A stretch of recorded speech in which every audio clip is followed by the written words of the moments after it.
Hey everybody, welcome to a brand new IKE Live.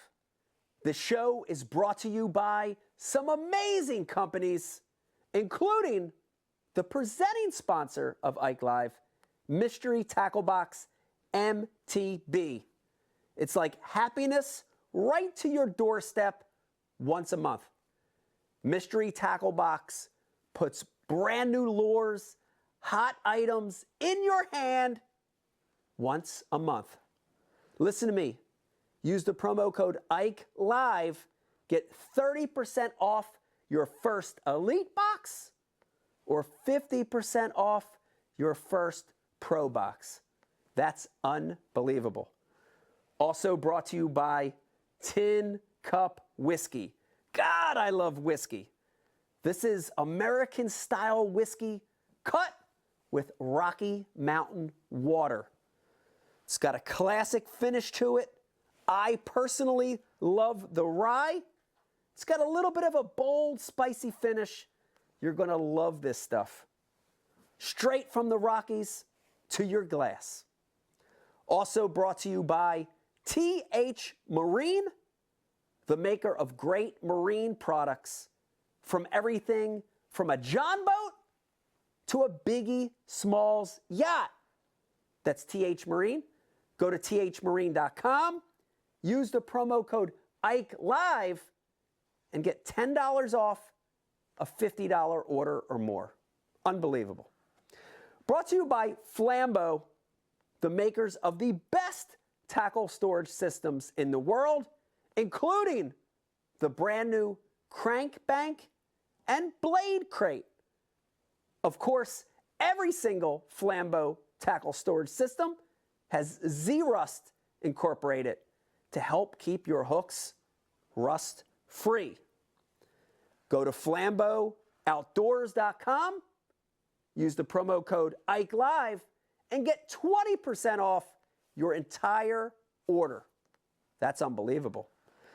Brought to you by Founders Beer. God, I love Founders. I'm such a beer guy, and I like all styles of beer.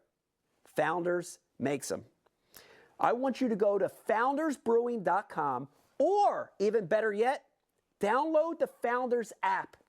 And by doing that, you can find out what dealer or bar has Founders right near you. Also, they're going to keep you ahead of the curve on brand new beer releases. That's foundersbrewing.com. This show's brought to you by Liquid Mayhem. Scent matters. Listen to me. If you want to catch more fish, if you want to catch bigger fish, try some Liquid Mayhem, put it on your favorite lure, and you're going to get bit. Go to liquidmayhem.com, use the promo code IKE Live. You ready for this? For 25% off your order of the best scent on the market, Liquid Mayhem. Also brought to you by Heshi Socks. That's right, Heshi Socks. Who doesn't love a good, comfortable, well-fitting sock? And guess what? The IKE Live crew had a hand in this, and we've got specially designed IKE-style socks just for you. Cushioned foot and toe, stay-up technology, and they've got a technology built in there where they won't stink. This is unbelievable, okay? Great designs, under $10, with the code IKE Live at heshiwear.com. Also, they have IKE Foundation design socks. All proceeds go to the IKE Foundation. Brought to you by Torqeedo Motors, the leader in electric motor drives. If you're one of the guys like me, you have a tiny boat, you have a John boat, you live on an electric-only lake, get a Torqeedo if you want to be the fastest, most efficient boat on the water. Go to torqeedo.com. And last but not least, the IKE Live show is brought to you by Hobie Kayaks. Hobie is the Cadillac of kayaks, and kayak fishing is changing the world. Easy access, easy to get into. I want you to go to Hobie.com to check out their large array of kayak products, including the one that I use, the Hobie 360. Listen to me. Prepare yourself. Get your popcorn. Get your Founder's Beer and Tin Cup Whiskey. Get ready for a brand new Ike Live show coming up live right now. Come on, let's watch. Hey everybody, welcome to a brand new Ike Live. The show is brought to you by some amazing companies, including the presenting sponsor of Ike Live, Mystery Tackle Box. They got to hear the intro twice. Listen, we need That's how important our buffer sponsors between the end of that and the beginning of that. We got to have a buffer. Write that down. We're taking chances tonight. Jake, write that down. Folks at home, how you doing tonight? I hope you're having a wonderful Sunday. Listen, we have a great show in store for you tonight. We're taking chances all night. First things first, we got a great room tonight for you. Riz, is this the first time? I know you've co-hosted BU Live before, but is this the first time actually in the co-host chair for Ike Live, or have you done it before? I can't remember. I've sat up here with you, Mike, but this is going to be a little bit different because I don't have the laptop right. the message board right. at the same You're time. not in control of any of that crap. I'm excited about it. That's why Jake's taking the chances. You're not taking any chances. We're taking chances with our sponsors having me sitting up here. That's right. Well, we're willing to take the chances. We got Rizzo, a.k.a. Rich. Riz Unleashed. Riz Unleashed, co-host tonight. Thank you, man, for coming in. This is nice to have you in. Yeah. You thought if you thought you were escaping the Ike Live responsibilities or roles in the show, you will never escape this. That's right. You see what I'm saying? Yeah. It'll be 15, 20 years from now, and we'll still have you. Oh yeah, you'll still be a part of the show somehow. So like it. you're never getting out of it. Yeah. Also tonight, guys, we've got in the room with us. We've got two guys making it happen over here behind the board. Of course, our very own Brian the Carpenter, making plays, producing the show tonight. And we've got Jake. Jake, it's good to have you back, man. Show number 2. Yeah. Now, I tasked everyone with this before. They were easy on you. You tasked them. And I'm going to task everybody again. If you're watching tonight, we've all known Jake here in the studio for a long time. Jake might be new to you and a fresh face to you, but we need a nickname for Jake. So if you're watching and listening, I don't care if you're listening, you hear his breath. Breathe real quick, Jake. There it goes. We need a nickname for Jake. We've got Jake from State Farm. We've got Jake the Snake, but they're overdone. We need a really good nickname. So, Jake, thank you. Pushing buttons tonight for us, taking some IMs and stuff like that. Taking some chances. Okay, taking some chances. Taking chances. We got a great show. Let me just get right to it. You ready for this, Bri? Any of these legends that come on, I always get giddy and borderline nervous, sweating. Yes. You know how you're always nervous when the camera's on you? I only get nervous when these legends come on. But I do honestly get nervous. I know. Dude, we've got Zell Rowland. Woo. I mean, GOAT. It's a big one. Like true GOAT coming on with us tonight. Cannot wait to get Zell on. And this is some time in the making, Brian. We've been working on it. Things didn't jive. Right, and then finally, that's right. Things laid out. He got in his truck and he drove from where he was to where he is to be on tonight. Wow, to make it happen. That's awesome. Well, I'm so excited. So we've got Zell Rowland, segment 1 for you guys. In the second segment, dude, another one right up there with Zell, but more in the modern era. Yep. 2-time, not one. You know how hard this is? 2-time U.S. Open champion Roy Hawk joined us. Yeah. Cannot wait to get Roy on and talk a little to Roy. Roy's a good dude, man. I want to talk more about that later. Yeah, he's a really good dude. We got a great show. Real quick, let me remind everybody, Riz, you know this better than anybody. We do this little giveaway of the Ike Live gift bag, and if you're watching over on Facebook, all you have to do is like and share the feed. That's right. Like and share the feed on Facebook. That's all you got to do, damn it. And if you do that, you're entered in a chance to win that. Rizzo, give me a weight on that one. We like to call it low 20s, mid 20s. What do you got on it tonight? I'm going to have to go with a 2271, 22 pound, 71 ounce. 2271, and by 71 ounce. Yes, 22 pounds, 71 ounce. Right. By the way, that's what Riz is going to weigh this coming weekend on the Delaware River. That's his bag. It's going to be a 71 ounce. You know, I think I can have it. Place is healthy. 78 ounces is what he's going to weigh. I've done that. I've done that too. Like and share the feed on Facebook. We're going to enter you in a chance to win this gift bag. It's awesome, believe me. You heard the double play of the sponsor intro before the show started, but we got a lot of great sponsors. Of course, Mystery Tackle Box supporting sponsor of the show, and we're going to open up a box in the third segment, Brian. It's going to be really good. Also tonight, if you were watching our Facebook Live, you might have saw it, but we're drinking a hodgepodge of different words. We're drinking a hodgepodge of different descriptors, founders tonight, Brian the Carpenter. Okay. And I look over here at Rizzo, and he's got the Dirty Bastard, That's which right. it's a good one. It's a nod to our first guest. It is a nod to our first guest. That's right. And I'm drinking Bottle Shop, and I love the Bottle Shop, a highball drifter right here. Highball drifter. Really good. You might see some other founders pop in tonight, too. Ooh, yeah. Also, you're going to probably see a little bit of an opening of that bottle right there, which is Tin Cup Whiskey. Goddamn right. It's going to happen before the night is out. Real quick, want to say, Pete, we miss you tonight. I hope you're watching. Pete's been running harder than anybody in the world. He's coming off a big Potomac River. Well, for Pete, he's been running harder than anybody in the world. So, all right. So, Pete. No offense, Pete. Yeah, we're thinking about you. And Dave Brodzik, a.k.a. Fathead, a.k.a. Worf, a.k.a. Stormtrooper. He's on the New Jersey Turnpike now. Dude, he's working hard. He's driving trucks. Who knows what he's doing? Dave, we're thinking about you, too. Fighting the forces of evil. Fighting the forces of evil. We hope you're watching. We hope you're listening, Dave. We miss you on the show, for sure. Before we get started in the show, we want to always thank our military, active and veteran men and women. Thank you guys for what you do. Dude, the world gets crazier and crazier every freaking day. I'm not kidding you. Brian, we talked about this before. You don't watch the news anymore. You boycotted the news purposely because of how crazy shit's getting. 3, 4, 5 years ago. 5 years ago. That's crazy. Whenever Ebola wiped out the planet. Right. Ebola wiped out the planet. Right, you gave it up.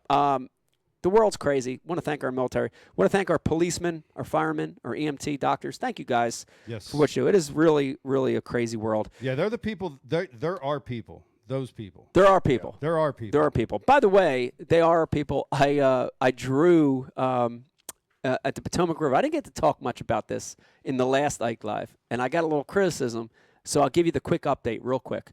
I fished the Potomac at the last Toyota Series. It was about a month ago, maybe about 3 weeks ago. And my first day partner was a police officer from Virginia. Oh, nice. And huge fan of the show, by the way. Oh, cool. And he went out of his way to say thank you to us for always acknowledging policemen and firemen, military, and EMT. So how did he go out of his way to thank? I mean, you got a fruit basket. We didn't. Right. I got a fruit basket, and I got a great partner that day. Awesome, man. I got a great partner that day. Yeah. I don't remember his name. I'm horrible with names. But, I know you are. But great guy, great partner. What part of Virginia? I don't remember what part of Virginia it's from either. But we had a good day on the water. But I want to say that, I meet a lot of people that are fans of the show, and they like that we acknowledge. Yeah, well, that's all you, man. You started no, that it's from day one great. of the show, Mike. It's great. It's important. I appreciate you doing that. It's very important. Here's another shout out. Dude, was your day 2 partner? No, I don't want to. I don't even want to talk. I want this to be a positive show. All right, dude, who else besides Brian the Carpenter and I watched the UFC fights last night? Rizzo? I saw Jim's fight. You saw Jim's fight. I saw somebody go to sleep. Dude. It wasn't Jim. Dude. Big, giant, huge shout out. And I hope he's watching. Yes. To our friend Jim Miller with a big knockout last night. Dude. Gracious. Dude, I said to Beck. Cold turkey. I watched it. There was Jim got a little stunned just for a quick second. He got caught. He recouped really good. Yeah. But then it was like his lefts were just on point, dude. They were landing. And he recognized that. And he took that to the bank, Dude. and it was an amazing left that put him down. And yeah, it was great. What was the guy's name? Garcia. Yeah, Garcia. Younger guy. Yeah. A lot, very unpredictable. Yeah. A lot of power, but he leaves himself wide open. Yeah. And Jim, being a veteran, kind of He hit it on the saw head that there. moment. Yeah, I mean, he did. Rich, you saw that. I saw the knockout. And it hit Jim being a veteran. And you saw it that he got stunned in that fight. Yeah. He bounces back quick. Yeah. That dude's cardio has to be through the roof. Oh, Jim's is. Yeah. To be able to bounce back that quick. Oh, he bounced back quick. Yeah. Knew that left was on. Oh yeah. Took advantage of it, right? Yep. It's like patterning a bite awesome. in fishing, man. Yep. He knew it was going down. Yep. The other thing I want to say real quick about Jim is I stuck around last night. I had insomnia because I've been on the West Coast. So 3 hours, everything's 3 hours back, right? So our midnight was my 9 p.m. for almost 2 weeks. So I'm still messed up, right? I'm still like, I can't sleep till about midnight, 1 o'clock, whatever, blah, blah, blah. I watched the post-game show, and dude, the interviewers that interviewed Jim, you could tell were like very in awe of his records, of his being a statesman of the UFC. The other thing, dude, Jim is good on camera. Yeah. Absolutely. He speaks intelligently. Yep. Dude, they'd ask him questions. He'd respond. Like, I love that. I think it's great about Jim. We've had him here co-hosting our show, and great dude. Great dude. Yeah. I'm so happy to see him He is a win, great man. dude, and he's an outdoorsman. Loves hunting, loves fishing. Obviously, clearly, that's why we're connected with him, because he loves Family fishing. Family guy. Yeah. And just to give you some statistics, Jim Miller is #1 all-time in UFC appearances with 38, #1 all-time going into. Hell yeah. He's tied for #2 all-time in UFC wins. He's gone into that octagon and the door locked behind him 38 times. 38 freaking times. That's that's his 50th fight, but that's a 38th time in the UFC. That's the highest right. level. 50th fight. 50th professional fight. That's crazy, tied man. #3 all-time in finishes in the UFC. Yeah. 3rd all-time in the UFC in finishes. Yeah. #3 all-time in submissions. #6 all-time in fight night bonuses, and he got a bonus last night, 50 G's, 50 baby. grand. Wow. 50 grand for that left. Come on. Out. Come on. Dude, you think that now that I hear this, and this is a good time to bring this up, what about giving bonuses for the anglers? For because like look at Bassmasters. They do. They give out big bass like the Toyota. No bullshit. No. $128 Like when Bassmasters, and I don't know if MLF does it because I don't watch it as much, but Bassmasters, Zona will point out, like the Mercury, whatever, blah blah blah, the power pole, blah blah blah, and it's this amazing catch or fish. Of the week. Yeah, dude, bonus. Give them a bonus. Give them a monetary bonus for that amazing catch. I think they probably could, honestly, because they take that footage of that catch, they roll it out on their social, they advertise with it, they tie a sponsor to it. The money's coming in. Dude. Come on, let's give it back to the guys. Give it back to the guys. Come on, man. Come on. You know you're watching. Everybody at Bass, you know you watch every week. Don't hide. Don't hide behind your computer. I know you're watching right now. Give those guys some extra money, man. Come on. They're hustling. They're working hard. Also, Brian, little catch up. We had a amazing and hopefully I'm really hoping Beck will join us a little later in the show. Hopefully, the second or third segment. The Ike Foundation had a great kids event. Did you say Yike? The Ike Foundation had a great kids event in Vineland, New Jersey, working with the Vineland Police Department.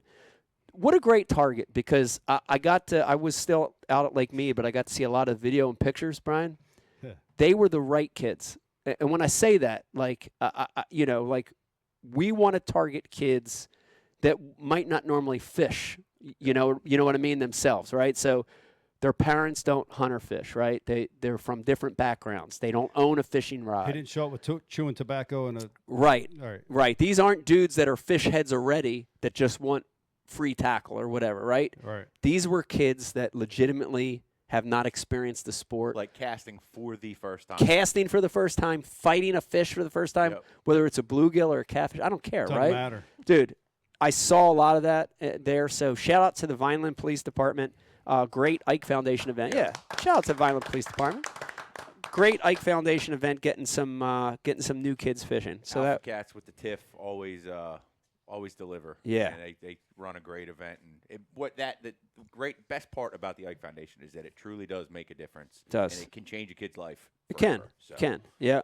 And here's the thing, everybody can do it, right? Everybody can take a kid fishing for the first time. So if you're watching, please do that. Before you Yeah. any entries into names for Jake? Oh, Jake, yeah, do we have anything and already? you don't get to filter them. No, you can't I'll filter these. I'll give you a couple. Okay. We got Shake and Jake. That's okay. Shake and Shake and Jake. We got Jake and Bake.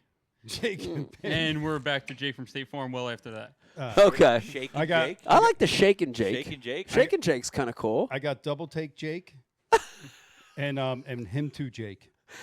Him too, Jake. Bras. Bingo.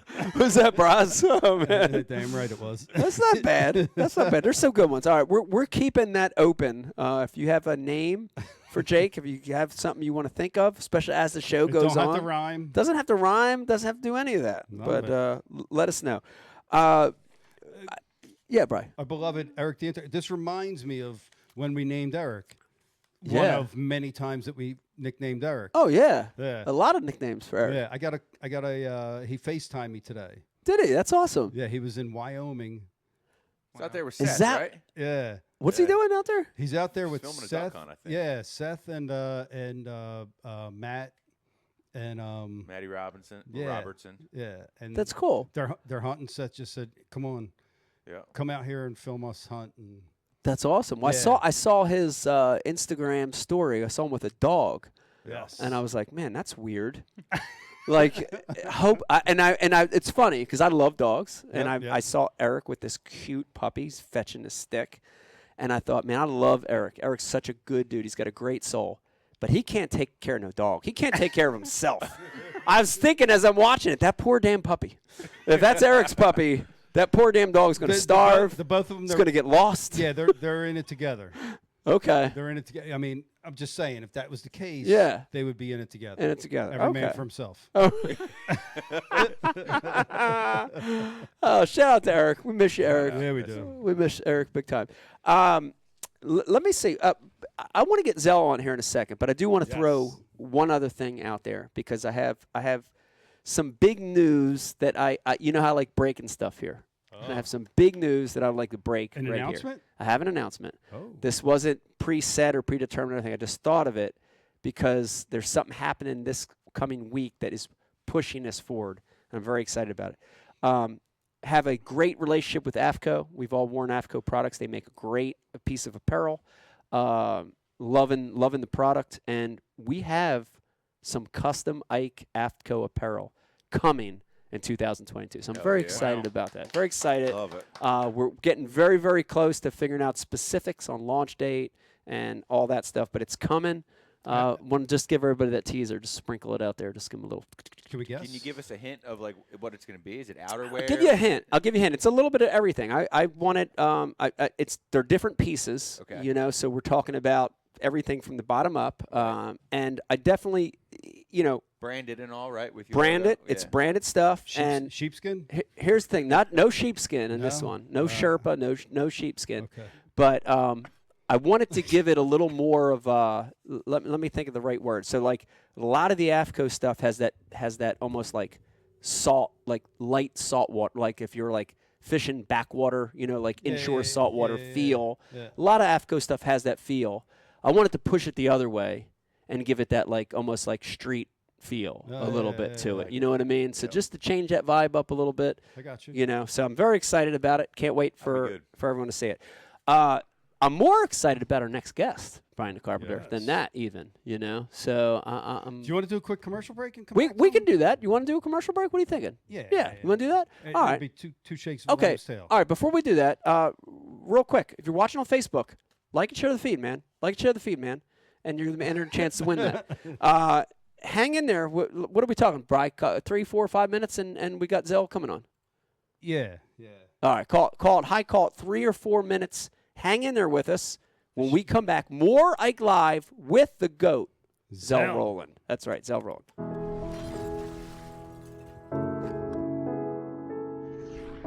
Right now where we're standing, we're in Camden, New Jersey. Yeah. Philadelphia is right there. This is the concrete jungle. And, a lot of those kids, as they grow up, they don't fish. It's interesting because they're surrounded by water, the Delaware River, the Schuylkill, ponds, city park lakes, but they don't have the influence to cast, to fish, to have a rod and reel.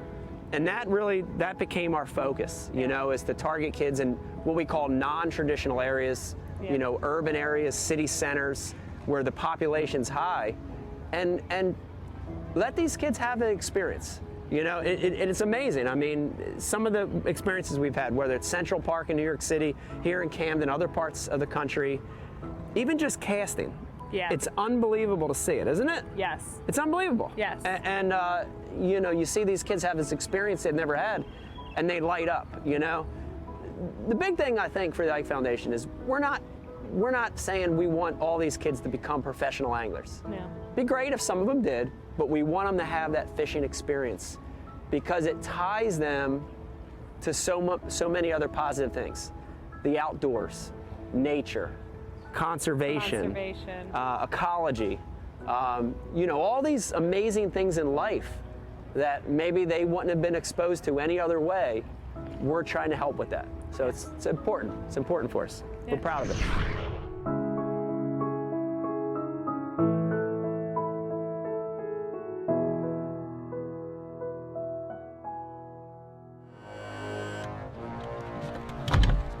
TH Marine has been producing top-of-the-line marine accessories to rig boats from transom to trolling motor for decades.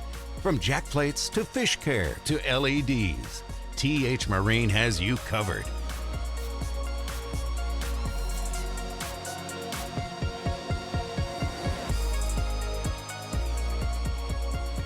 TH Marine, outfitting your boat from transom to trolling motor. At Founders Brewing, we asked ourselves, what if we brewed a beer perfect for any occasion? A beer that makes a weekday feel more like the weekend, and the weekend feel more like an adventure.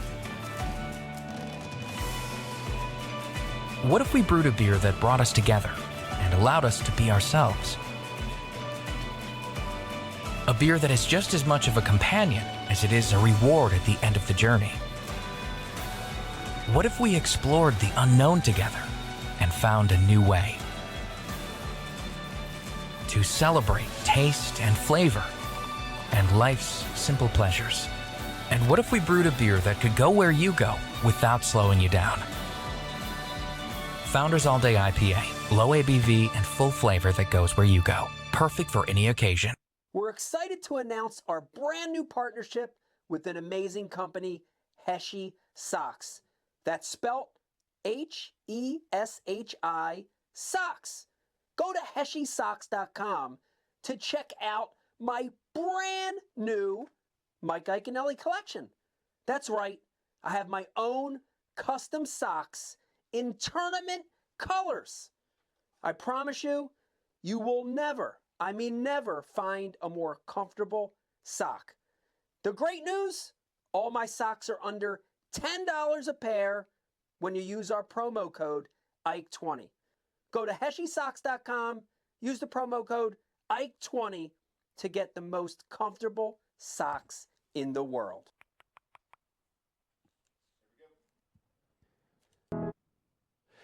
Folks at home, welcome back to a brand new Ike Live show. I hope you're having a wonderful Sunday. I know we are. We've got a great one for you tonight. Zell Rowland, true GOAT of the sport, great, one of the greatest of all times, joins us in just a minute here.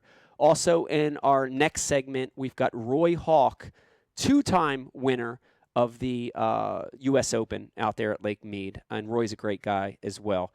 Real quick, before we get Zell on, I mentioned this in the Facebook Live earlier, but I wanted to real quick show you that I do match the furniture tonight with this flannel.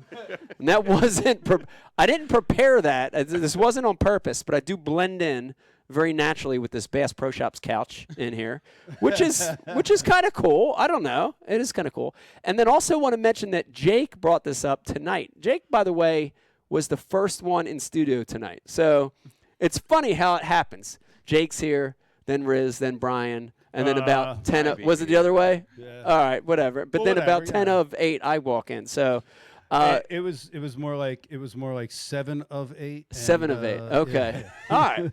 But anyway, or 6. Jake was here early, and I stuck my head in and talked to him, and I'm like, yeah, Zell's coming on. I cannot wait. Man, he's like the GOAT of the he's one of the GOATs of professional fishing. And, you know, then we got Roy Hawk on, and what did you say? You said we Zake. have Zake. There it is. Zake. Zake. What did you say? We have animals on tonight. We have. You got a goat and you got a hawk. We have a goat and a hawk on goat tonight. and a hawk. A goat and a bird on tonight. So we have animals on Good call, tonight. Zake. Yeah, Zake is the first name. That was funny. I just wanted to bring that back up. But I am really, really excited, Brian. I mentioned to you this. Man. I know. Me too. This is like, it's almost surreal. Yeah. because for me and you especially, because we're the oldest guys here in the room. Old as hell. We've been doing it for a long, long time. That's right. And we had heroes as kids, Yes. as young adults, right? Young men. And this guy falls right in that list of guys that we were like, like, Dude, pre-show, I called Delfonso and put him on speakerphone. Yeah. Because Chris drew. So real quick, the year after you won on Norman. Yep. Right. We'd be at 90. Yeah, we'd be at 94, 5, 96, right in that range. I think you were somewhere. 93. 93. So this would be 94. This would have been 94. Yeah. Chris fished that Lake Norman Invitational. It was a top Pro-Am. 100. Pro-Am. Pro-Am. Yeah. And one of the 4 pros Chris drew was Zell. He drew out with Zell. Oh yeah. He's got some great Zell stories. Great. Yeah. And Chris finished that event in second. Almost won that boat. Yeah. He threw one back that was a line burner. Never throw them line burners away. Let him grow in the live but well. this is right. let him grow. But this is one that I'm so excited to have him on. I cannot tell you how excited I am to have Zell on. This is a long time in the making to get him on the show. So without further ado, hit it. The GOAT himself, Zell Rowland on IKE Live tonight. How you doing, Zell? I'm doing good, man. How are you? Oh, it's so good to see you. It is so good to see you. I want to start this off right away with a story for you, and this puts in perspective of how. Careful. I know. This is like live, so we do have to be careful. It puts into perspective on how big of a moment this is for me personally, and I know for a lot of guys watching and listening tonight. But I was, in our teens, I would say 13 to 15, 16 years old, we loved to go to the sport shows around here. So we went to Bassarama, we'd go to the one in Richmond, and we'd go to the Bass universities back then. And Zell, you were a fixture at a lot of these seminars. And I can't remember, it might have been like the one in Richmond. I can't remember. But I remember watching one of your seminars and listening and, listening to your delivering the seminar. And after it was over, you would step to the side of the hog trough, the bass tank, and you would sign autographs.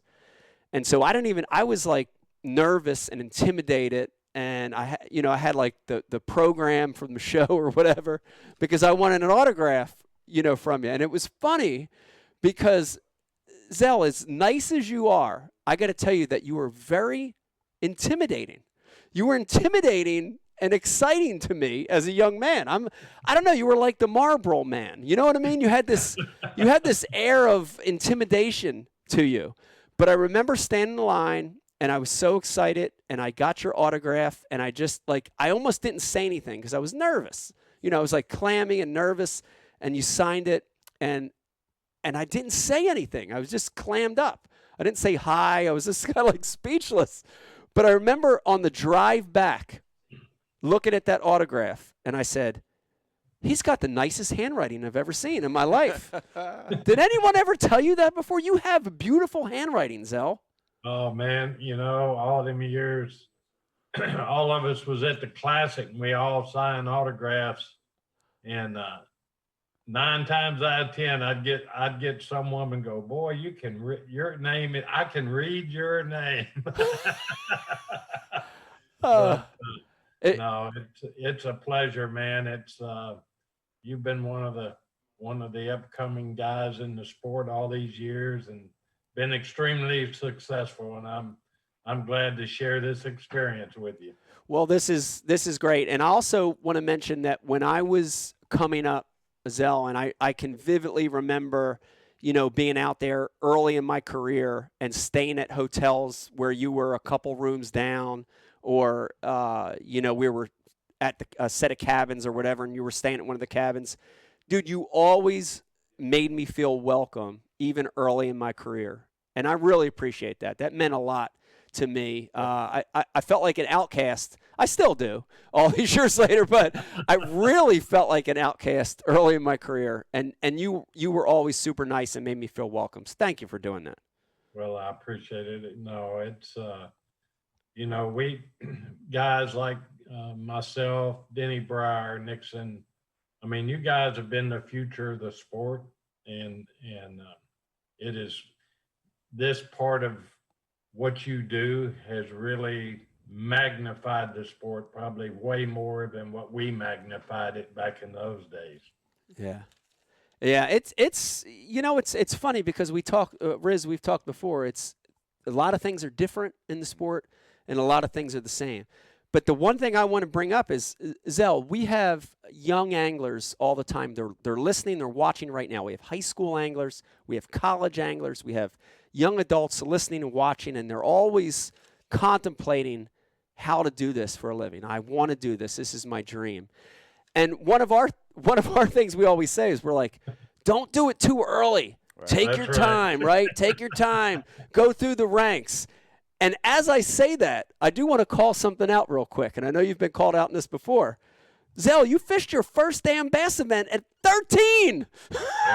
That's right. You fished your first professional BASS event in 1970 at 13. Bass fishing was pretty much your one and only job. You just jumped right into it as a young man. Take me back to that. That had to be a magical time to be that young and be thrust into the sport like that. Oh, I was no different than you coming up at a young age where you were so ate up with fishing. Yeah. At some point when you were growing up, you said, I'm going to do this. And, like when I was in junior high school, they would give out awards at the end of the year. And I was the kid that got the award for most likely reading Bassmaster magazine in class. Hell yeah. And, I was scheduled to fish all those events. And then that's when Ray Scott goes, oh, hold on a minute. We're going to have to put a stop to this quick. And that's when they put the age limit on it. Yeah. And I sort of carried a bitter taste in my mouth about it even after I turned 18. So I waited till I was 19 to get back in it. And I still fished just as much. Yeah. But when I turned 19 and I graduated out of high school, my dad asked me what I was going to do. And I said, I'm going to go fishing. Yeah. Yeah. And I was able to be successful to some extent and make a living doing it. That's amazing to me. First of all, one of the first amazing things is at 13, Brian the Carpenter, at 13, Zell created a rule in Bassmasters. That's awesome. Congratulations on that, because anybody that creates a rule in Bassmasters, I give you props, because you're doing something really right or something really wrong. And but I think either way, you create a rule. You're doing something. You're doing something, and I give you props for that. But I want to ask you this, Zell, at 13 or even at 19, when you jump back into it, then if you could put yourself back in that position, could you ever imagine back then that you would have went on to win, well over, millions of dollars in tournament winnings, the fame, the brand, the lures, the prestige? Could you even imagine that back then? Was that even a thought? No, it really wasn't, Mike, because it's when I get in a boat and I get up on the deck of that boat, the rest of the world sort of goes away. And I've watched films of you fishing, and you know what that feeling's like. Yeah. And 9 times out of 10, you know when you're going to win. Yeah. Before the tournament's ever over, I could ask you going into the second day, and you're going to look at me and say, you might as well pack your bags and go home. But it's just, I would have never thought I was in it to grow the sport. Yeah. And I have a deep passion for fishing, period. I don't care. There's not too many fish in the ocean. I've caught black marlin, sailfish. And it was funny because when I was 3 years old, my father caught the world's record sailfish in Mazatlan, Mexico when I was 3 on 50-pound test line. Wow. He had my mother and my dad and my mother, he caught the men's world record. She had the women's world record for 30 years. Power couple. And it was the IGFA world record. And I don't care what it is. If it bites, I'm ready to swing. Yeah. Yeah, you're a fish head. I totally can relate to that. Being a fish head, just wanting to pull back on something. Zell, I want to tell you the other thing, when I look back on, I don't want to call it being a fanboy, because I was. A lot of us were fanboy. Brian the Carpenter was. Dave Brodzik, who's another one of our guests here that's not here tonight. We were all super fans of yours when we were young. But I was also like a student of watching what you did. And one of the things that you did really well, and I want to hear about this because it's so interesting to me, is that you were one of the first anglers to really create a brand. There were a lot of great anglers back then, but you had a brand. You had, your signature became a brand. You started to become known as the top water guy, right? The Pop R was your thing. And you built this brand that, it went above and beyond even your fishing. And I remember watching that and saying, man, he's doing this right. Zell is doing this right. This is how you grow a fan base, right? You need a brand. You need something for fans to attach to. Take me back. Was that something that was that on purpose, or did it just happen like that? Well, it sort of happened, and and the way it happened was I took a bait that I know you got one of those. Mm-hmm. Mm-hmm. Maybe not just like that one, but you got one. But I took a bait, and I'm like you are when you're in your shop, you like creating things. Yeah. And I knew this bait caught a lot of fish as it was. Yeah. But I wanted to know, could it catch more?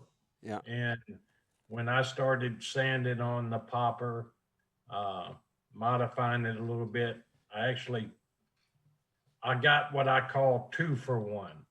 I got a bait that would chug like an old Lucky 13. And then I got a bait that if I fished it with my rod tip in the air, the sound that the bait made is real close to how the sound a shad makes when he flicks the surface of the water. Yeah. And so while I'm fishing the bait, I could change the sound and the action all at the same time. And I just got a real passion for, it's like Larry Nixon. Every time I'd catch fish, it wouldn't make any difference if I caught them flipping. Larry would go, I know you caught them on a popper. but you get that tattooed on your forehead. Yeah. Yeah. It was awesome. And Brian the Carpenter, I would go as far as to say mesmerizing when we would watch you back then. And going back into time, it was like TNN, right? Bassmasters was on TNN. And, I remember the episodes where you would be fishing that bait, and it was very mesmerizing to watch it. And we wanted to get good at it. You know what I mean? We watched it and we said, oh shit, we got to learn how to fish that bait. So I can't imagine how many Pop R's were sold because of you, Zell. But I also want to say this. How many Pop R's were ruined because of you? Because I as a kid tried to modify it and they just turned to shit. I destroyed them, I absolutely destroyed them. But that mecca that you created was incredible.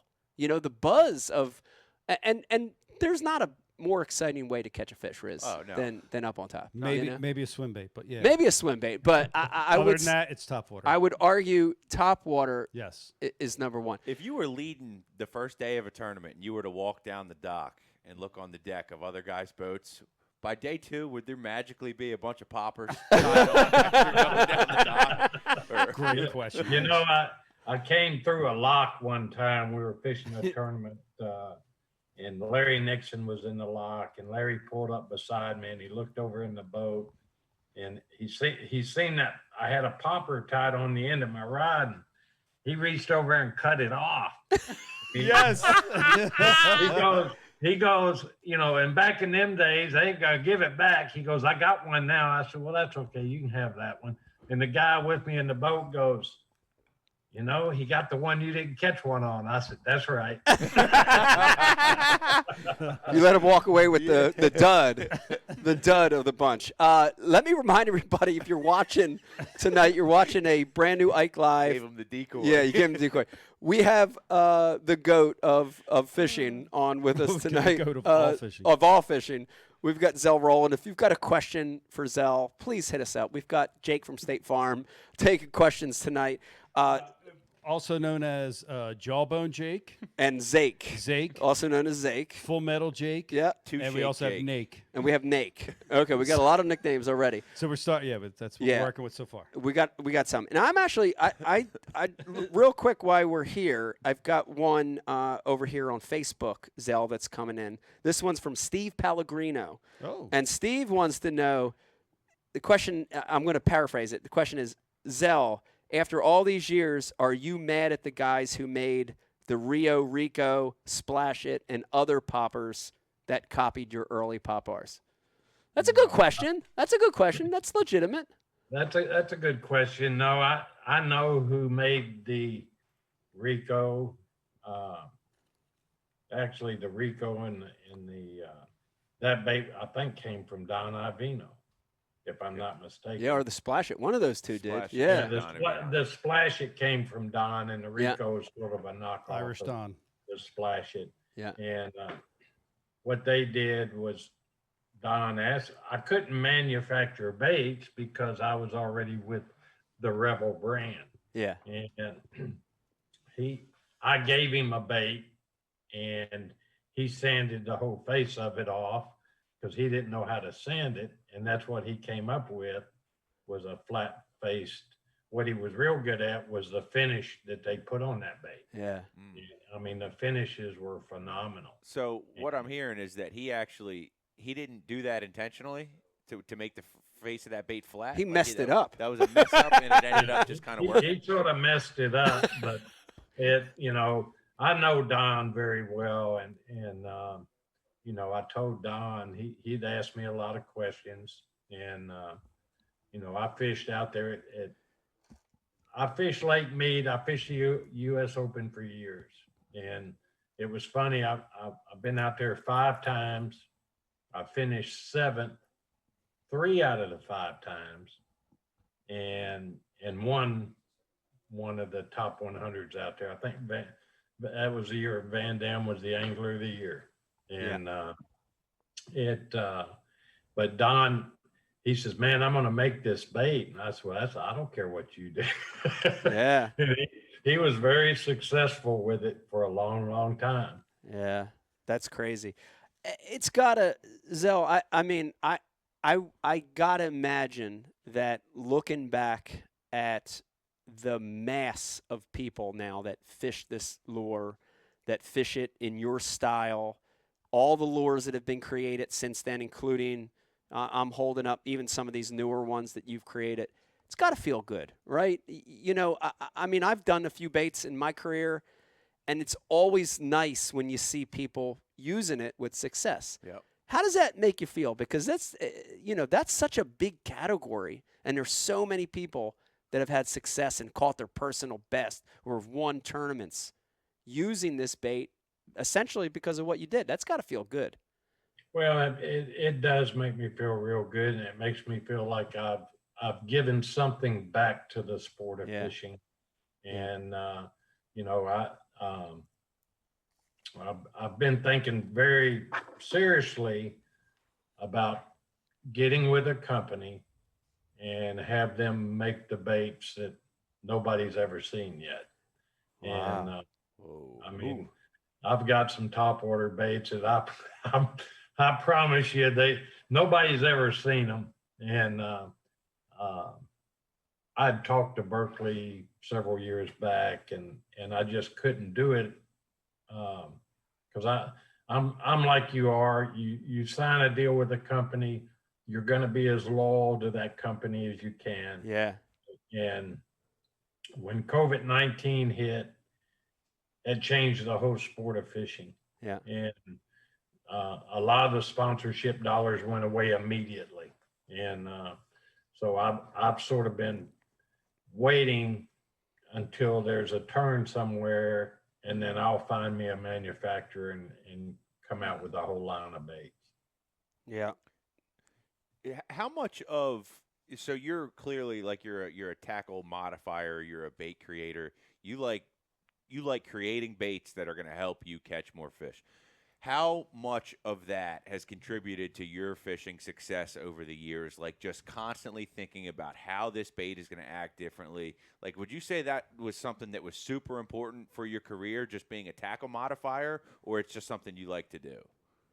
Well, when it comes to topwater baits, it's pretty critical because, and Mike could tell you this as well. If I gave Mike the same bait I was catching them on, I know how talented he is when he gets in a boat, and he's a hell of a fisherman. And it would not take Mike 2 minutes to figure it out.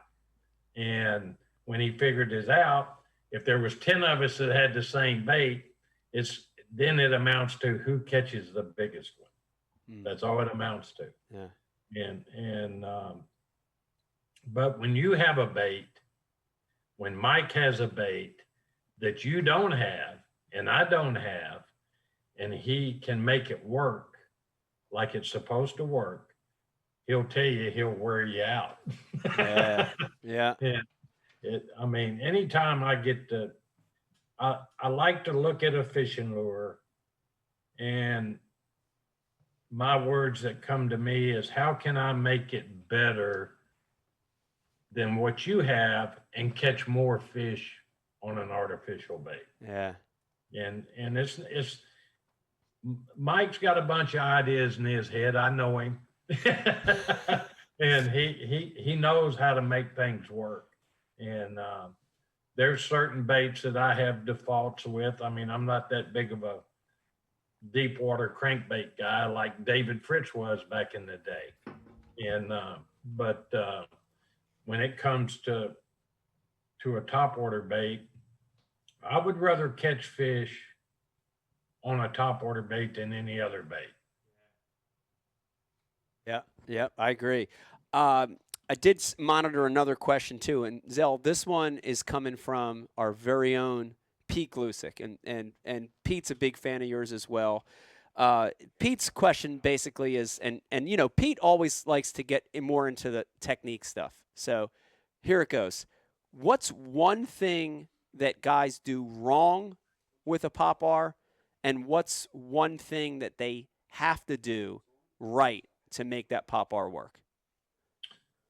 You know, I think one of the biggest flaws in a popping type bait like the pop-R is a lot of fishermen will like to chug it and stop it. Yeah. And especially, you know how you've made a cast before, Mike, and you fire the bait out there and you're working it and a fish rolls underneath it. Yeah. I think the biggest mistake a lot of anglers make is they stop the bait in the motion of it was trying to get away. Right. And when an angler does that, it allows that fish an extra 3 or 4 seconds to take a good look at it. Yeah. And a lot of times they miss the fish. The best thing, in my opinion, in working a lot of topwater baits is to be able to create that cadence with that rod and reel. Right. And if you're really good at that, you'll be very successful at fishing topwater baits. Gotcha. Yeah. It's interesting, Riz, because Zell said cadence, and we've heard that. It's funny, Zell, because as you talked about it, we've heard that from like guys that are really good jerkbait fishermen, like Van Dam. We've heard about that cadence and that rhythm and how important it is. So it's interesting to hear that it's just as important up top as it Especially on is a popping style. right as it is on the bottom. Yeah, yeah, very interesting. I do want to put you on the spot though, Zell, and all these questions coming in about top water and poppers, and we knew that was going to happen, right? That's what you're known for. But I do want to put you on the spot, and I want to say this, and Brian the Carpenter might get mad at me and say I'm wrong, but I'm going to say it. You are one hell of a jig fisherman as well. And I would honestly would put you up there with the very best jig fishermen alive. Andy Morgan, maybe in the modern era, Denny and Tommy in the the older times. But dude, you're good with a jig. I mean, I know you're known for the popper, but you're good with a jig. Do you like jig fishing as much as the topwater, or is it the same? Or no, I like to watch that. I like to watch that line jump. Heck yeah. Yeah. But the one thing I get to say that a lot of people will never get to say is in my career of fishing, growing up, fishing at a younger age, I have been in the boat with about every one of the greatest anglers that there's been. Yeah. The only guy I ain't been in the boat with yet is you. Well, we're gonna fix that sooner or later. You know, let me. I'm gonna give you a quick story about Kevin Van Dam. Okay. When I met Kevin, this is something I'll never forget as long as I live. I think it was one of his first tournaments.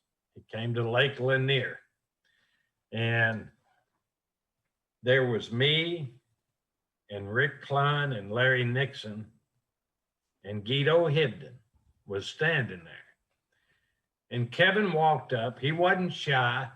He walked up and he looked at Guido Hibden. He said, "Man, you're one of the greatest sight fishermen that's ever been."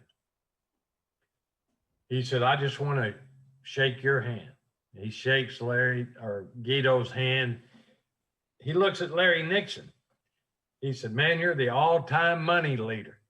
I just want to shake your hand." He sticks his hand out, and as he's shaking his hand, he looks at Larry and says, "I just want you to meet the next all-time money winner." And I said, "Hey." And he looks at Rick Klein, and he said, "Man, you've won back-to-back classics, or you've won 3 Bassmasters Classics. I just want to shake your hand, and I want you to know I'm going to be the guy that wins 4. Wow. Wow. I didn't want to shake his hand after this. But I got to fish with Kevin one time. We were on the Harris chain, and this goes way, way back when Mike Folkstad, I think it was like a mega, well, I don't think it was a mega, super top 150 or something. Yeah. That tournament was won in 3 days with 15 pounds. Wow. That was the total weight for 3 days. And I drew Kevin on the first day. And that was back when pros fished with pros. Yeah. Yeah. Yeah.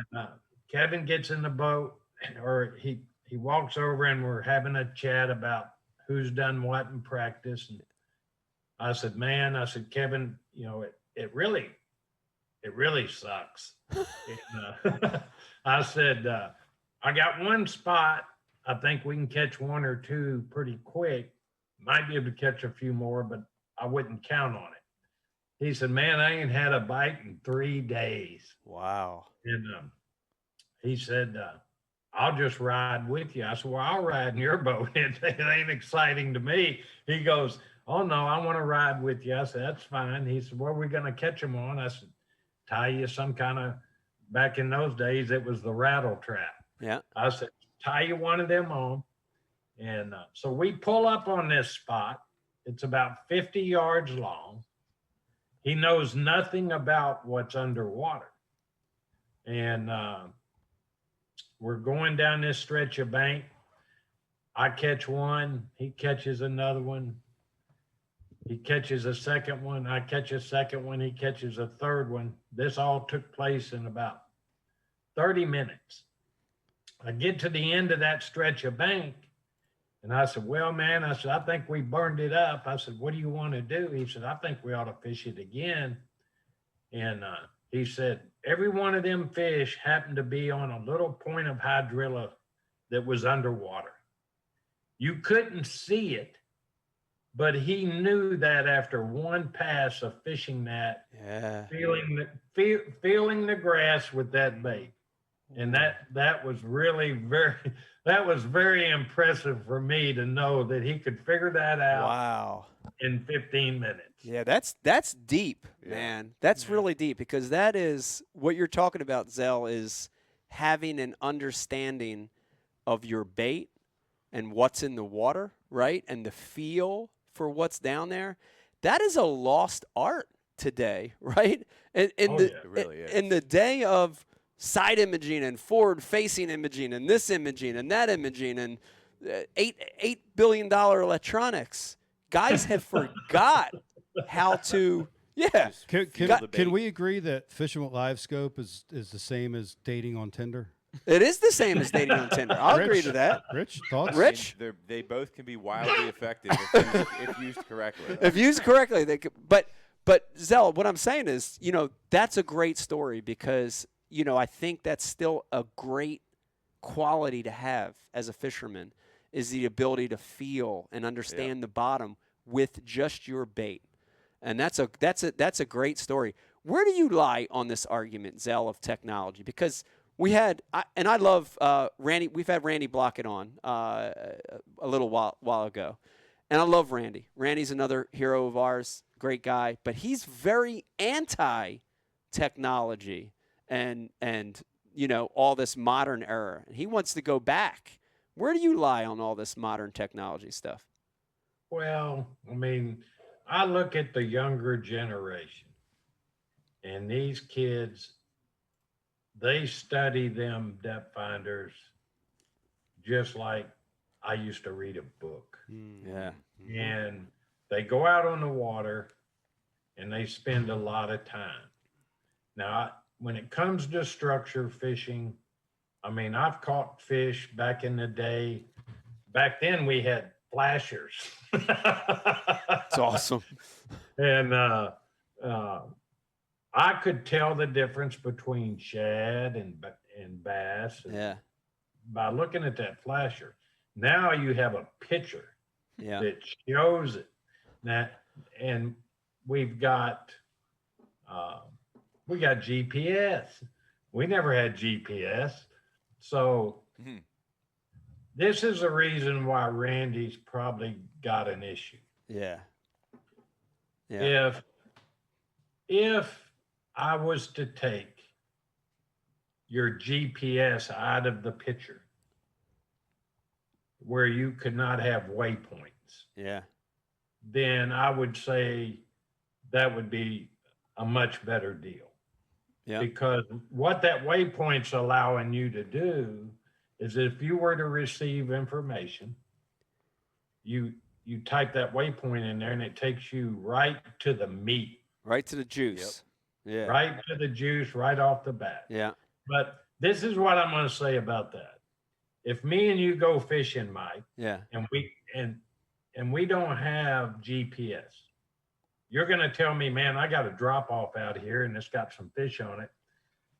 We're going to go out there, and more than likely we're going to pull up on your spot, fish a few minutes, and then you're going to hit the juice somewhere. And when you do, I'm going to look around to my left, my right, in front of me, and I'm going to get me my own GPS coordinates is right there. And this is what I mean by that. If you take me out and you catch 5 fish that weigh 25 or 28 or 30 pounds, do you really think that I ain't going to go back and find that? Yeah, exactly. Yeah, I don't know where I stand on it.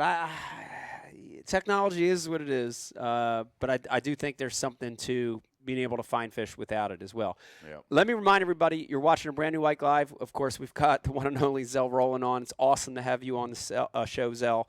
If you got any questions or comments, please hit us up. We're going to pass them through. Jake, let's get caught up. Zake, let's get caught up a little bit. I know you've got some questions coming through for Zell. What do you got? What do you got from our viewers? We got a couple things going on.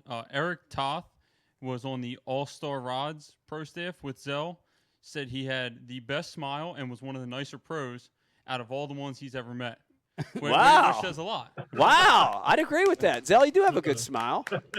I'd agree with that. And then we got a question coming from David Miller, and he wants to know about the Zell Rowland Spook and any modifications. We kind of talked about the popper a little bit, but yeah. How about the Spook, doing any modifications to that? Oh, okay. That's a good question. Stick bait, Zell? Any modifications on a walking bait? Well, there's lots of things we did to it. You know, you have fished one a lot as well, Mike. Yeah. And, you know, back in the old days, all we had was a 2-hook Zara spook. Yeah. And when a lot of times when a fish would blow on that bait, you couldn't hook him. Yeah. Because if he hit the bait dead center, 9 times out of 10, if you hooked him, you barely had him hooked and he was going to get off. And so I took a Zara spook and I downsized the hooks and readjusted the weight a little bit. And you won't miss one on it. Right. If the fish blows it, you're going to have him hooked somewhere. Yeah. If not with all 3 hooks. Yeah. But the only modifications I've really done other than the hook and the weight was a lot of guys like them to rattle. Some guys don't like them to rattle. So if I want the bait to rattle, I'll drill a small hole in the top of the head and drop a few lead BBs in there and put some silicone on it or something. The other thing, back in the old days, anytime we found something fishing, it was by accident a lot of times. Like we'd get a bait from a manufacturer and this bait didn't sound like the other 3 we had. And as time progresses, companies change the material in a bait, which changes the whole bait. Yeah. It could take a great bait and make it worse, and it could take a worse bait and make it better. Right. Yeah. That's interesting to me. I want to put you on the spot though with that question. Zell, were you actually the first one to design this, I guess what we would call the super spook, the 3-hook spook? Were you the first one to do that? Yes. Wow. Whoa. Wow. You know what's didn't know funny? that. I am a huge fan of yours, and I fucking never knew that no, all I didn't these know that years. either. How did that one slip by me? I think we need to do a drink in Zell's honor. I think we need a shot Social. based on this right here. Hold on, Let me Zell. raise my beer at least. We'll do a tin cup here in a second. Dude, that's Hell yeah. amazing. How did I not freaking know awesome. that, Riz? Dude. How did I not know that one? I know him as a I'll popper tell guy. you why you probably don't know that is when I was with Predco Outdoor Brands, they wanted to put my name on a bait, which I figured back in those days, the baits that they'd put my name on would give me more exposure. So they came back to me and we were sitting in a meeting and they asked about 5 of us what kind of baits they needed. Well, a lot of anglers, and you know this as well as I do, they go, oh man, we need a Pop-R, or oh, we need a David Fritz crankbait, or Yeah. we need this. Yeah. I want to give anglers something that they ain't ever had before. Yeah. So I sit there and I told him, I said, look, put 3 hooks on this bait. And I said, you'll make it better than what it is. Yeah. And so I said, if you want to do that, we'll do that, but you're going to take my name off of the popper. I'm not going to let you just put my name on 5 different baits. Yeah. So we came out with the 3-hook Zara spook, hadn't decided how many colors you want. I said, well, I only need 2. I said, give me a baby bass looking one and one that looks like a shad. And Baby bass. and those were the only two that we came out with a signature series. And some bright guy in the office decides we need to put his name back on the popper. We're going to discontinue the 3-hook Zare spook. And we signed Jimmy Houston. We're going to make a super spook and give him 3 hooks. Oh, man. That's why you see a super spook used to have Jimmy's name. Yeah. Yeah. Hmm. How about that? That's probably why I had confusion there. Well, let me get Jimmy on. Yeah, let's get Jimmy on the Andy's other dog. line. Jake, do you have any more? Because I did have one that came through as well on mine. I got one more. Go ahead. One Yeah. more. What did Ike do? This question for Zell. Oh, okay. What did Ike do to gain the respect of the Southern anglers from that first time meeting him as the crazy guy, and then gaining the respect of the Texas anglers and the other Southern pros? Wow, that's a trick. That's a trick question because everybody hated me except Zell. Zell was the only one that liked me, so that's a trick question. You know, I know a little of Mike's background growing up and going to college. You do have a degree in marketing, right? Yes. Uh-huh. And you know what people don't understand is that's the difference between Mike and Zell. I didn't go to college. I should have, but I didn't. Mike went to college in case he didn't make it in fishing, he could do something else. But because he got that degree in marketing, he knew how to sell himself. And the one thing that I will say about Mike is I don't care who you are. If Mike needs to get that camera I'm looking at on this screen pointed right at him and take the other guy out, he can do it. and, He's gonna Bad do or it. ugly. you know, and Mike has been a very successful angler his entire career. And I mean, winning the Bassmasters Classic, that was a dream I would have loved to have had. And Angler of the Year and just all the titles that he's accomplished. Only a small handful of anglers in this world's ever been able to do that.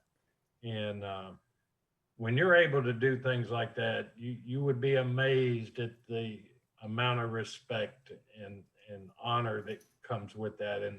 And Mike deserves every bit of it. Wow. Even though he's a damn Yankee. Even though I'm a damn Yankee. Yeah. I'm a Yankee. Well, I appreciate that, Zell. That means a lot. It should. It does really mean a lot, especially come from you. It's crazy. This is so surreal. This whole night is surreal for me, by the way.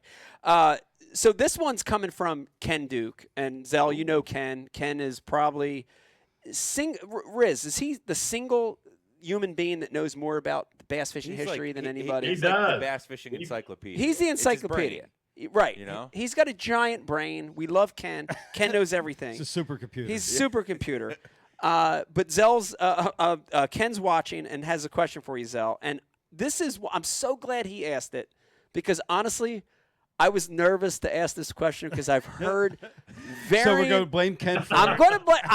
I'm glad Ken sent this because I was debating whether I wanted to ask this or not. I didn't know if I should because I don't know. I've heard so many different variations of the story over the years. It's almost become myth. You know what I Okay, mean? You yeah, know, like when a okay. story Yeah. starts rolling, you don't know what the hell's true and what's false Right. after, 5, 10, 20, 50. You don't know what's right anymore. I'm excited But to hear this. Ken's question, Ken's question is basically, he says, Zell, heard you talking about the Lake Mead win earlier in the conversation.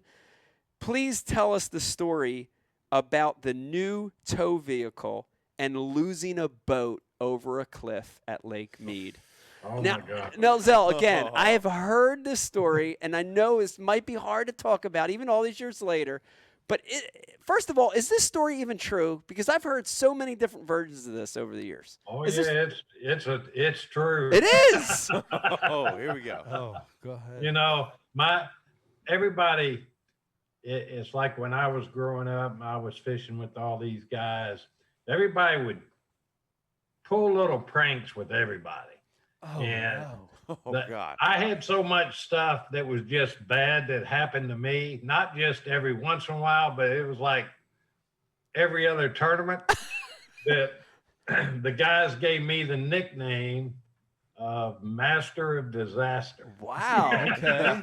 You sound like And, Brian the Carpenter a little bit. This is That's similar. right. Zell, we Yeah. got to hang out, man. A form Yeah. of Voltron. It's very similar. Yeah. But when we were at Lake Mead, I think I was in like second or third place going into the last day. And we all stayed at one of the big hotels in downtown Las Vegas. Everybody did. All the anglers stayed at the same facility.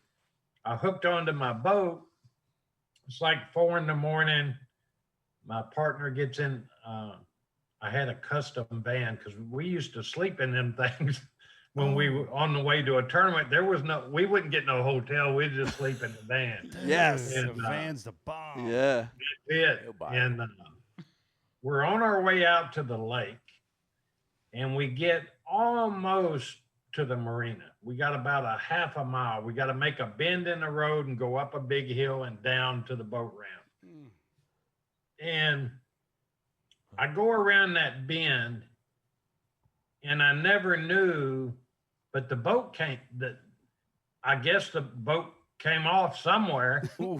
And I started up the hill, and I looked over at the guy riding with me. I said, man, this van pulls this boat really good, doesn't it? Oh, my God. Oh, There's nothing back there. He goes, yes, sir. He says, it really pulls it good. I said, yeah, it's pulling it like it ain't even back there.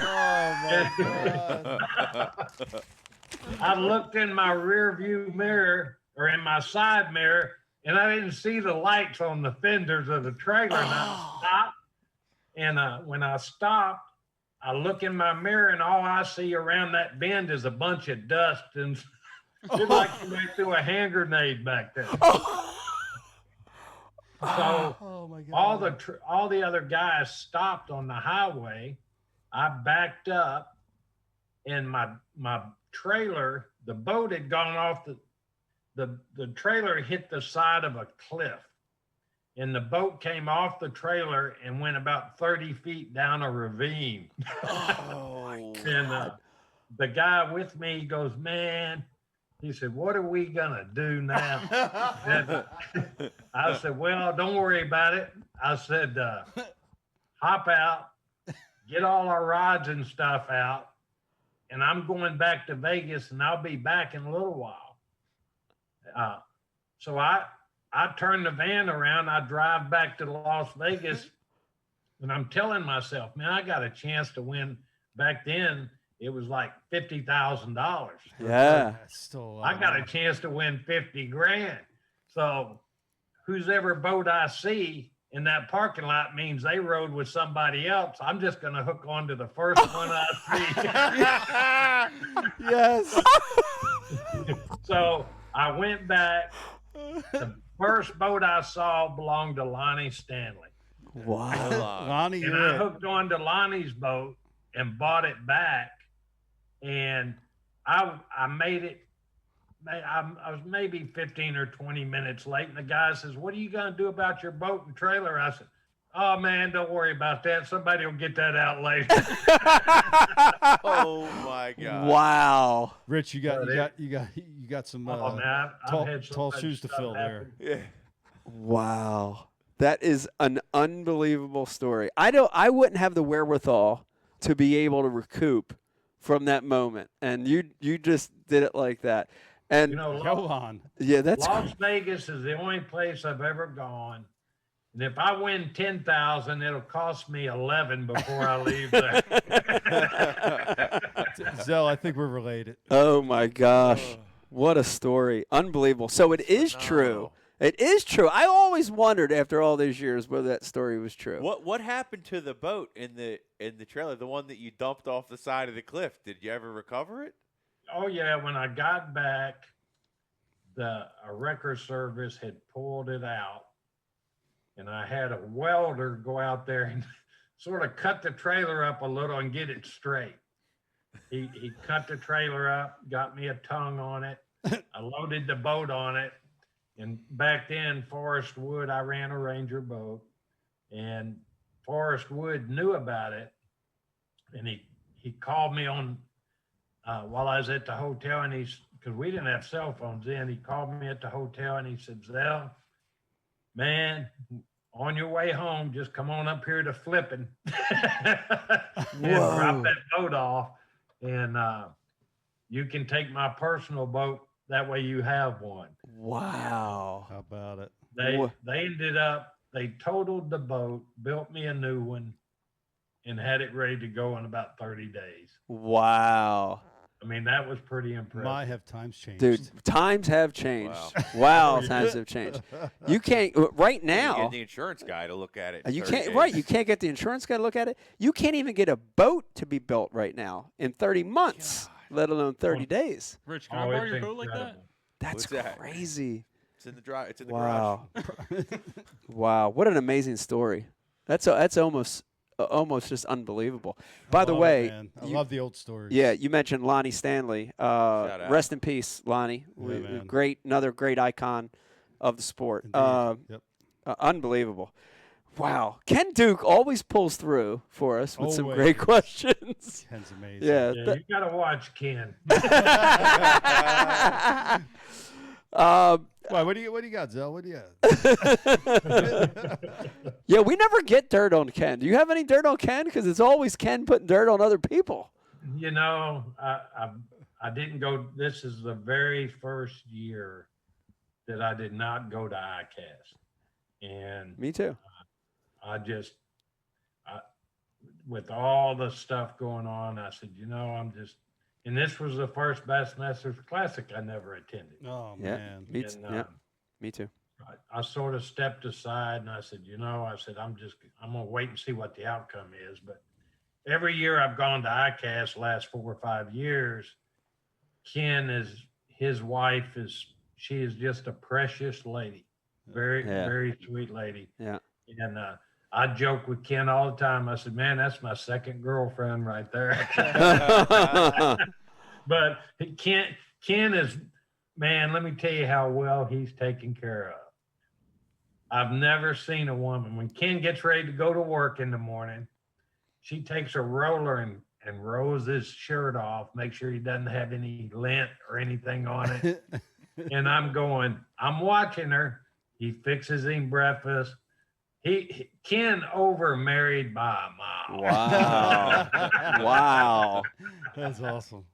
Wow. How about that? Congratulations, Ken. Ken's a lucky guy. That's great. Why we're talking about some of this stuff, Zell, this is one in my notes that I did want to talk about. And it relates to a tournament that's local for a lot of us. And, you got to remember, for us growing up here, Rizzo, Jake, Brian, I, all of us, we're in a part of the world where it's not what you would call the hotbed, right, of bass fishing, right? A lot of pizza. A lot of pizza. Not too many bass. Yeah, we do food good. We do, we do stuff right, but bass fishing is not great up here. So, we had, the Pittsburgh tournaments when the Pittsburgh Classic was there. That was pretty close. We had the Delaware River tournament come, which was a 1 in a million thing that'll never happen again.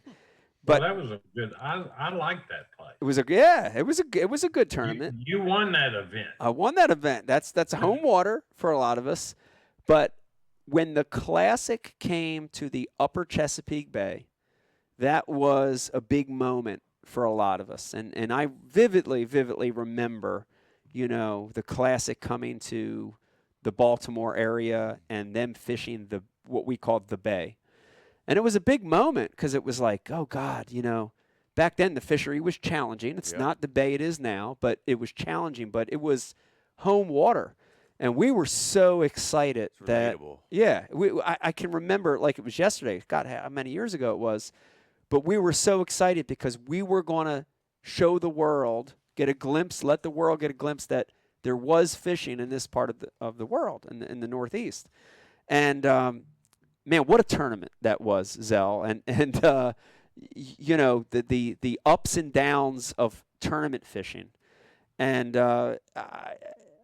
that's another one where it's almost become legend or myth over the years of what happened on that final day. And I wanted you to just even briefly talk about it, because I've heard stories like scuba divers came in, the scuba divers were hired by one of the other competitors. I've heard so many bizarre stories over the years. But take us back to that, because you were catching fish that nobody could catch in the bay back then. I remember it well. Yeah, those Zell, those kind of weights, the weights that you were catching were unheard of. This was pre-grass. You know, there was a very little amount of grass back then. It was, man, God, back then if you would catch 8 or 10 pounds, it was a big bag, and you were it was like you were on a different fishery. And then walk us through that tournament, because it was a big moment for a lot of us here in the Northeast. You know, I had I went over there and I spent about 8 days during before our off limits period. And I wanted to look at a lot of it. Yeah. And it seemed like the creek that we had put in there, I could catch 50 a day throwing a popper in there, but I could not catch any really decent 3 to 5 pound fish. Right, the quality. Yeah. The quality. So I made a run to the Susquehanna, which from there, I mean, it's 45 minutes. Yeah. And I saw some riprap rock, and I said, that looks real good. And I eased over and I made a cast, and I caught a 5, and then I caught a 4. And then I caught another one about 5, and I said, dang. Ooh. And I fished a lot of the Susquehanna area, and then fished a lot of it on the pockets and little creeks that were up at that end of the lake. And I caught a lot of decent fish, a lot of good fish. Yeah. But it seemed like when I went into one of them pockets, when I got a bite, it'd be a quality fish, but I wouldn't get a lot of bites like I did on that riprap rock. Yeah. So we come back 3 or 4 weeks later, we start the tournament. The first day I bust them real good, and I caught every one of them off at riprap rock in about 30 minutes. And I said, well, it's all tidal water, so you got to catch the tide right. The second day, I caught them again, but not quite as good because I didn't catch the tide as good. But going into the last day, I have a very good chance to win if I just catch a limit and catch a 5 pounder. Yeah. I made that long run. This stretch of riprap rock wasn't maybe 40 yards long, maybe. Yeah. And I'll never forget it. When I pulled up there was a boat anchored on the riprap with a diver in the water. Oh my God. And there was an oversized woman in that boat feeding that guy air hose. And he's literally swimming the distance of the riprap up and down. And I'm going, geez, this is just terrific. Oh my God. I done run an hour to see this. And I knew I wasn't gonna, now was the people hired to be there? Were they paid to be there? You never know those things. Right. So I ran around sort of in a panic. Yeah. And I catch a little smallmouth up in the Susquehanna, and I said, man, I keep waiting. I'd go by there, they'd still be there. Well, we had to weigh in back in at 2:45, and it's like 1 o'clock. And I go by there, they're still there. I said, geez, I'd made such a long run to catch them. And exactly about I don't know, I'm going to say 115, 120. They were gone. And I pulled up there, and about the third cast I make, I catch it 1 over 5. Oh, wow. And I said, man, I'm looking at my watch. It's all a time thing. I said, you know what? We got 45 minutes. We got about 10 more minutes to fish. So I fished with, I had about 9 minutes to spare if I make the run back, and I can run wide open. So I decide I'm going to leave. I run, because I had an area there near takeoff. I could catch a limit in a few minutes if they were biting. Yeah. So I pull up there. I make the long run back. And as I'm pulling into the pocket, Jimmy Houston's sitting there, reeling one end. Oh, my. And I'm wanting to just cry. Yeah. And I throw the trolling motor down. I'm fishing towards Jimmy. I catch one, I lose one, I catch another one, I lose one, I catch one. Now all I need is one more. Yeah. And I look at my watch and I got a minute. And I got about 2 minutes. And the check-in boat is sitting out there behind me. So Jimmy goes, how many do you got? I said, I got 6. I got one good one and 5 little ones. I said, one more. And I turned the boat around because I got to get towards that check-in boat. And Jimmy yells at me and he says, see that pocket up in front of you? He said, I lost about a 3 or 4 pounder there this morning. I make that cast that you'd make on your final cast as long as you can make it. When the bait hit the water, the fish blew up on it. And I set the hook, and I was fishing with Steve Price, and I said, I got him. And I'm reeling this fish to the boat. I'm literally on my knees with my rod down in the water, hoping he don't jump. Yeah. And all I can hear Jimmy say is, don't let him get off. Oh, my God. And I'm reeling him to the Jim. boat. And the fish gets about 6, 7 feet away, and he comes up. And when he jumps, I don't see the bait. I know it's in his throat.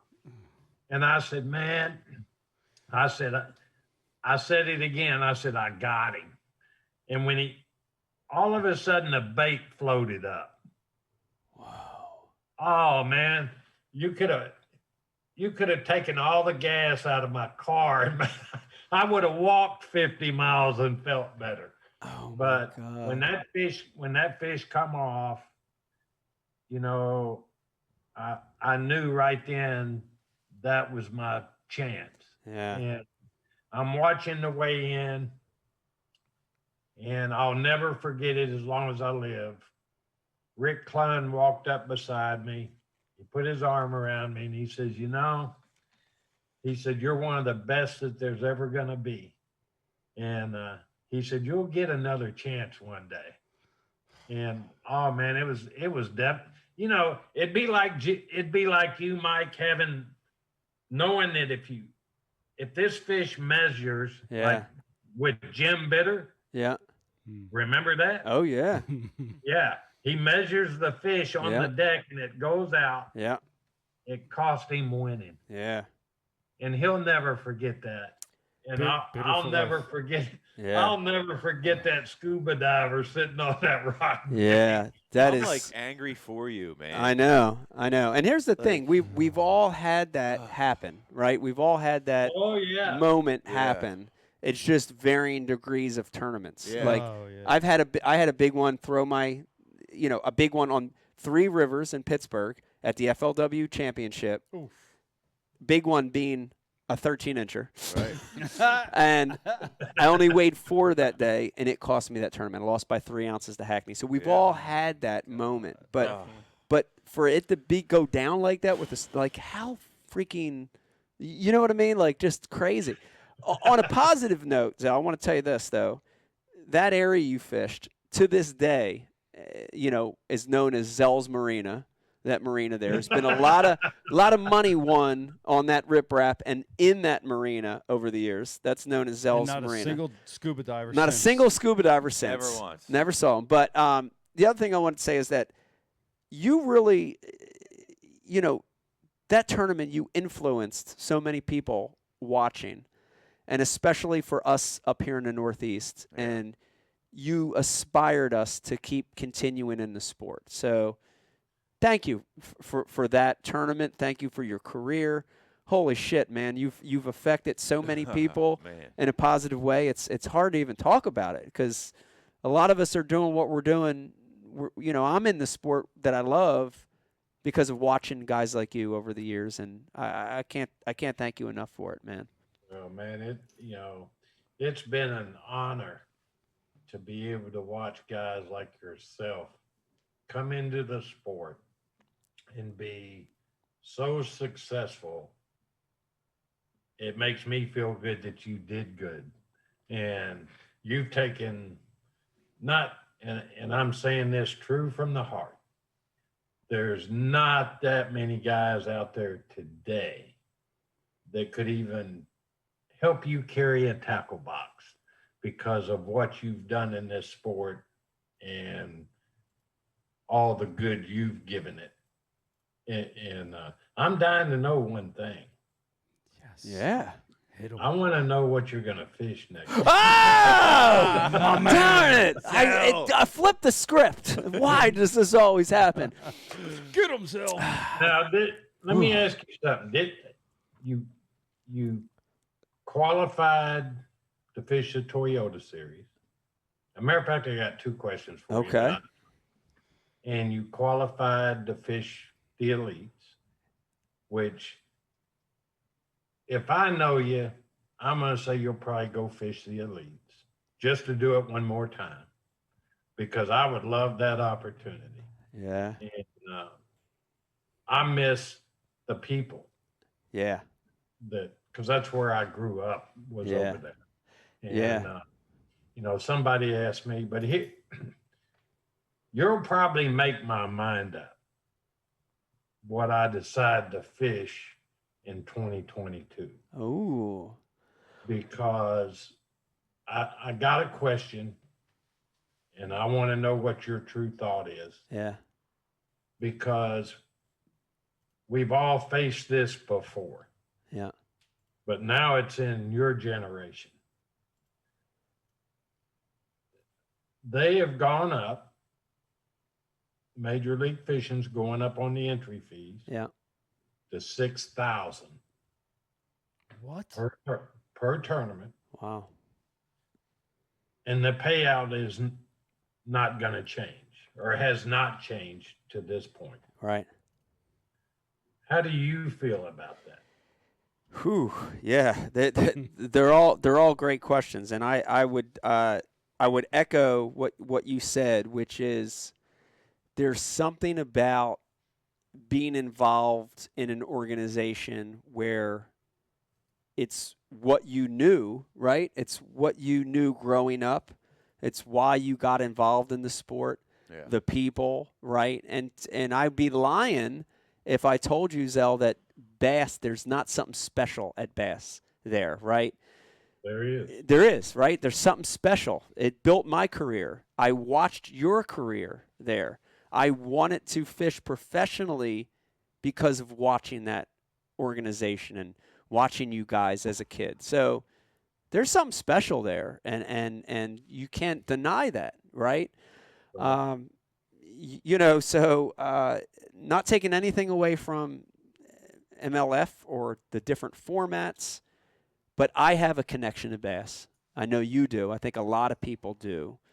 And that's a real connection, And then the second part of that question is, man, I feel like Rizzo. I feel like we talk about it every show. And every time I talk about it, it makes me more and more, I don't want to say angry, but more and more anxious about it, which is at some point, damn it, the anglers have to have some kind of voice in their fate and destiny. And and it stinks that all these years later, right, Zell? You've been in it since 1970.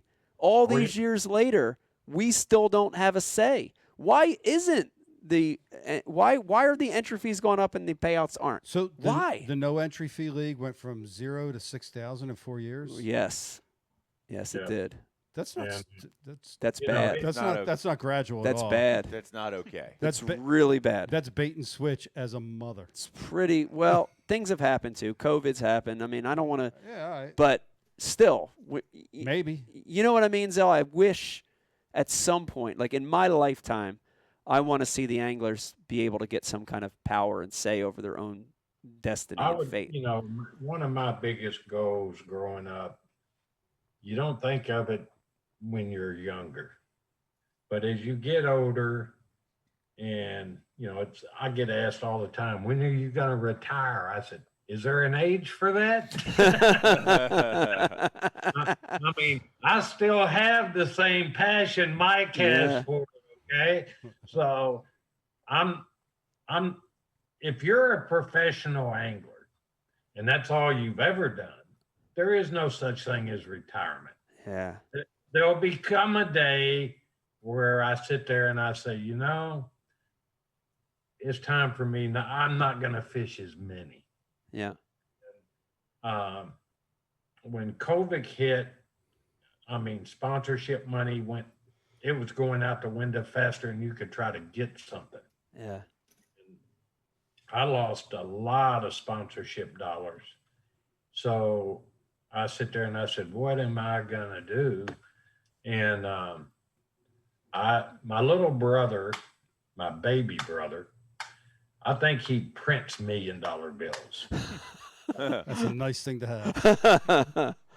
He owns one of the world's largest disaster cleanup companies. Mm. So I'd worked for him.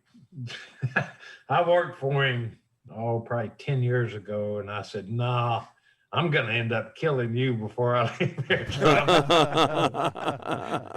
When COVID hit, they happened to have a hurricane that went into Lake Charles, Louisiana. And I spent 7 months living in hotels over there, cleaning up the disaster, the most disastrous stuff you could ever imagine. Mm. And I get a passion in the state of Louisiana. That's the sportsman's paradise of the world. If you live there, you either fish or hunt, or you don't live Yeah. there. Yeah. And I caught so many redfish, I got tired of snatching them. I mean, every day at work, the boys would go, where are you going? I said, well, y'all eating lunch? I'm going to go over here and catch fish. But I manage anywhere from 10 to 30 big rig trucks on a daily basis. And just helping people clean up whatever it is they got left. Yeah. And somebody, you know, it's like I told my little brother, I said, man, I look at the amount of money, but somebody has to clean it up. Right. And I'll do the things that you're not supposed to do if I know it helps this guy that fishes every day. But it's a lot of fun. I hang out with a lot of guys that hunt and fish, and you know, they get a kick out of it, because I took my boat up to Kentucky and spent 3 months in Kentucky, up there where Bill Taylor lives. And I had my boat with me, and one of the guys says, man, you gonna take us fishing? I said, you don't want to go fishing with me. He goes, oh yeah. He said, I want to whip on you good. I said, really? I said, I'll give you that chance. And I took him fishing, and after I caught about 15 or 20, and he ain't caught one yet, he looked at me about 2 o'clock in the afternoon, and he goes, you know what? I said, what? He says, there's no way I'd do what you've done for a living. It's a reality check. That's a reality check. No, I've got such a passion to compete and be with guys like Mike, I don't want to quit yet. Yeah. I just don't. I don't have it in me to say I'm not going to do it. Yeah. Well, I can tell you, Zell, as a fan of yours for a lot of years, I hope you don't. I hope you compete till you cannot compete anymore. I would love to see you continue in the quest to keep winning. I'm a competitor. Whether I'm fishing a winter league around the house with 10 boats, 10 John boats, or I'm fishing a big tournament. I fished the U.S. Open last week. You know, when you're a competitor, you fish to win. You fish to be the best on that day and to beat the fish. And I know that's why you do it. And I wish you the best. I want to keep seeing you doing it. Matter of fact, how was the U.S. Open? Tricky. Tricky. That was the first time I've ever been there. And it was 100 feet low. And 100? 100 feet low. 100 feet low. 100 feet low. That's 10 stories. Big ramps. That's pretty low. It was a unique fishery, and it was a grinder, and so I actually the scenery was beautiful. I couldn't concentrate because it was so gorgeous, the mountains and everything, but it was a grinder tournament. When I look at it, it took about 11 and a half pounds a day to win that tournament. That's what Roy won with, about 11 and a half pounds a day. That is extremely difficult. Yeah. I caught 9.50 and 7.88, so 16-something pounds, and I came in 24th place out of 200 boats. So very difficult tournament, but but I like it. You know what I mean? Like very sadistically, I like it, and I want to go back again. Wait, what was it again? Sadistically. I may Yes. fish it next year. I miss going out there mean? for that event. You should come back out, Zell, especially because you've won there. Sadistically speaking. Right, statistically speaking. I knew it was 100 feet low or close to it. That's why I asked you how it fished. And I saw where Klein had gone out there. I think Rick was out there too, wasn't he? Rick was there. Rick had a really good second day. I think Rick caught almost 10 pounds the second day, which was awesome. But the interesting thing was you can't throw at anything. There's not a piece of brush in the water. There's not a tree, not a limb, not a stick. Like, it's an interesting fishery when you're Statistically speaking, you're not throwing at anything. Right. It's open water. I knew they put smallmouth in there. Yeah, smallmouth have changed it too. They've kind of changed the tide of species there. They should do a miscellaneous. They should do a miscellaneous. I would have won with striper. Really? Miscellaneous. Hell yeah. Bonus miscellaneous. Hell yeah. I had about 20 pounds of stripers the second day. Hell yeah. Those are fun to catch. They are fun. Wish they would have counted in the event. Zell, I'm serious. I'm sitting here and I'm still kind of miffed that I got the pleasure and the honor to have you on tonight. Like this seriously, I'm looking at Brian. He's got a smile on his face because this is not even real to us to have you on here to tell the stories, to give us the inspiration still all these years later. I can't thank you enough for coming on the show tonight, Zell. It's unreal for me. Well, Mike, one of these days I'm gonna get in a boat with you. I'd like that. Please make that I'd happen. like that a lot. I would really like that. That would be a dream come true for me. I hope that happens. That's the content the fishing world really needs. That's what we really need. You want to talk about Mike and views? Zell. Let's go. Let's go. So we have a trip that we need to make happen. Okay. And Louisiana's one of the options. I think we. So maybe you could tie that This together. is a double deal here. Yeah. This is a double deal. Yeah. All right, Zell, we're going to talk off camera here a little bit. We're gonna send some text messages. Yeah. We have some ideas here on how we can make this happen. We're all about to be 30 years Shoot old. him at me and we'll do it, buddy. That's awesome. Zell, thank you for coming on the show tonight. Zell, baby. Thank you so much, Mike, and I look forward to seeing you soon because like I said earlier in the show, I miss seeing a lot of you guys, and you're one of them. Yes, sir. I miss seeing you too. Zell Rowland, everybody. That was awesome. Yes. Be good, Zell. Thank you. Bye-bye. Man, Unreal. Alfred, that's Isn't so that great? freaking cool. Isn't that great? Now, Jake, I want to put you on the spot. I know we talked earlier, like Zell is a little before your time. Yes. Yep. But you have anglers like this. You mentioned Edwin. You mentioned a couple guys that, fill that void for when you were that age coming up, and you watch these guys, and you're like, holy shit. That was Zell for a lot of people in their 40s and 50s. A lot of people our age. Yeah. And I could tell through the stories and the accolades that he holds. It's unbelievable. That he's one of the best. Yeah, and the way you look at Brian the Carpenter, it's how we look at Zell. Right. You won last week. Right. Brian the Carpenter on Sunset is the same. Right. Same thing. I didn't press Zell enough about it though, the jig thing, and I mentioned it, and then we got talking about something else. But dude, half his wins are with a black and blue jig. Yeah. That's not a joke, dude. Lake Mead, he won on a purple and brown jig, but he won on a jig. But Gunnersville, there's another major win. On a tough body of dude, water. he was one of the early guys to fish a half-ounce black and blue with a Sapphire trailer. Like early, like before Sapphire was a thing. Yeah. Sapphire. Hold on, let me put that on the list. Put that on the list. And Brian the Carpenter, you're going to like this one. When Zell was with Pradco, Zell's jig of choice was the old Riverside. Was it Stone jig? The old original. No, yeah, the Riverside. The jig. Riverside jig, which was the basis for the Stone jig all those years later. That was Zell's jig. Damn, why didn't we talk about the Riverside? I know. Well, we had so much, dude. It's 10 o'clock. We had so much on the list. I know. But he was. I would venture to say he's a better jig fisherman than he is a topwater fisherman. That's not a joke. How dare you? I would say it. Wow. Ask Ken. He's into it because he said I like to see that line jump. Oh yeah, he's a flipper, man. Yeah. He's a flipper for sure. But that was unbelievable.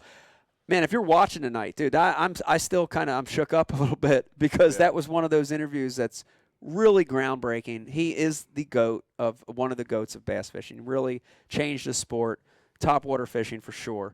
Hope you enjoyed that one. Here's the good news, Brian. We're going to take a little break, right, Jake? Yep. We're going to take a little break. When we come back, dude, we got another one that's just as good. Yeah. More of a modern day goat, and he's not really a goat. He's more of a hawk. He's more of a bird. He's more of a bird of prey. Birds of prey. Bird of prey. But Roy Hawk joining us in the next segment, and it's going to be just as good. I want you to hang in there with us. When we come back, more IKE Live. 4.5-inch drop shot worm. Man, that shit. Bama bug. Finesse jig, PB&J. Give me something hard. Hey, KVD here. Now, I didn't always know this much about fishing. 4-aught EWG worm hook. In fact, there was a time when I couldn't tell the difference between a jerkbait and a stickbait. But then I signed up for Mystery Tackle Box, the original monthly tackle subscription. And now I know more about fishing than I do about calculus. And he knows a lot about calculus. Plus, I get amazing extras like free fishing magazines. October 2016. Featured article, 4 places to throw a frog. Exclusive decals. Zombie bass. And how-to videos for all the great baits I receive. How to tune a crankbait. Is that underwater footage I smell? I got goosebumps. So if you're looking to develop enhanced fishing abilities like me, or you just like getting new tackle every month, go to mysterytacklebox.com and get your box today.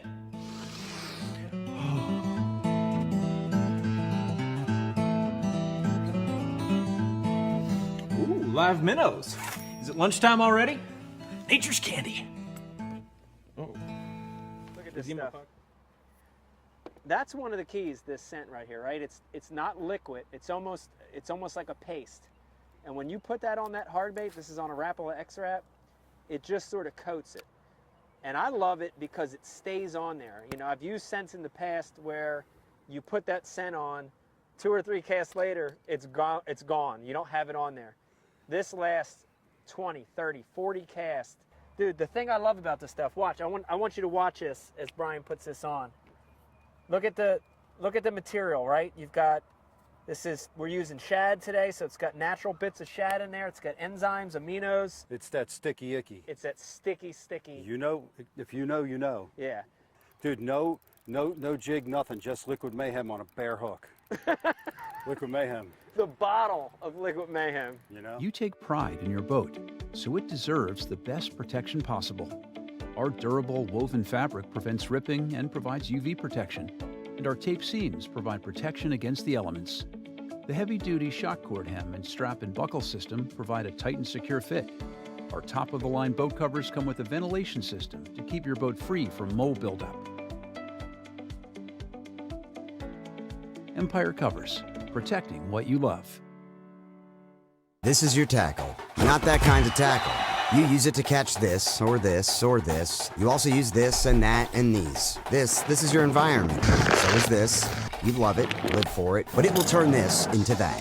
This is the Flambeau Z-Rust Max Tough-Tainer series. These are fully infused with exclusive Z-Rust VCI anti-corrosion technology. This is a U.S. naval battleship. The same Z-Rust technology used here has been used on those to protect advanced weapon systems from corrosion in conditions like these. For the fish, it's invisible, odorless, tasteless. And for you, it's FDA-safe anti-rust protection for a minimum of 5 years. This is the next level of tackle management, not that kind of management.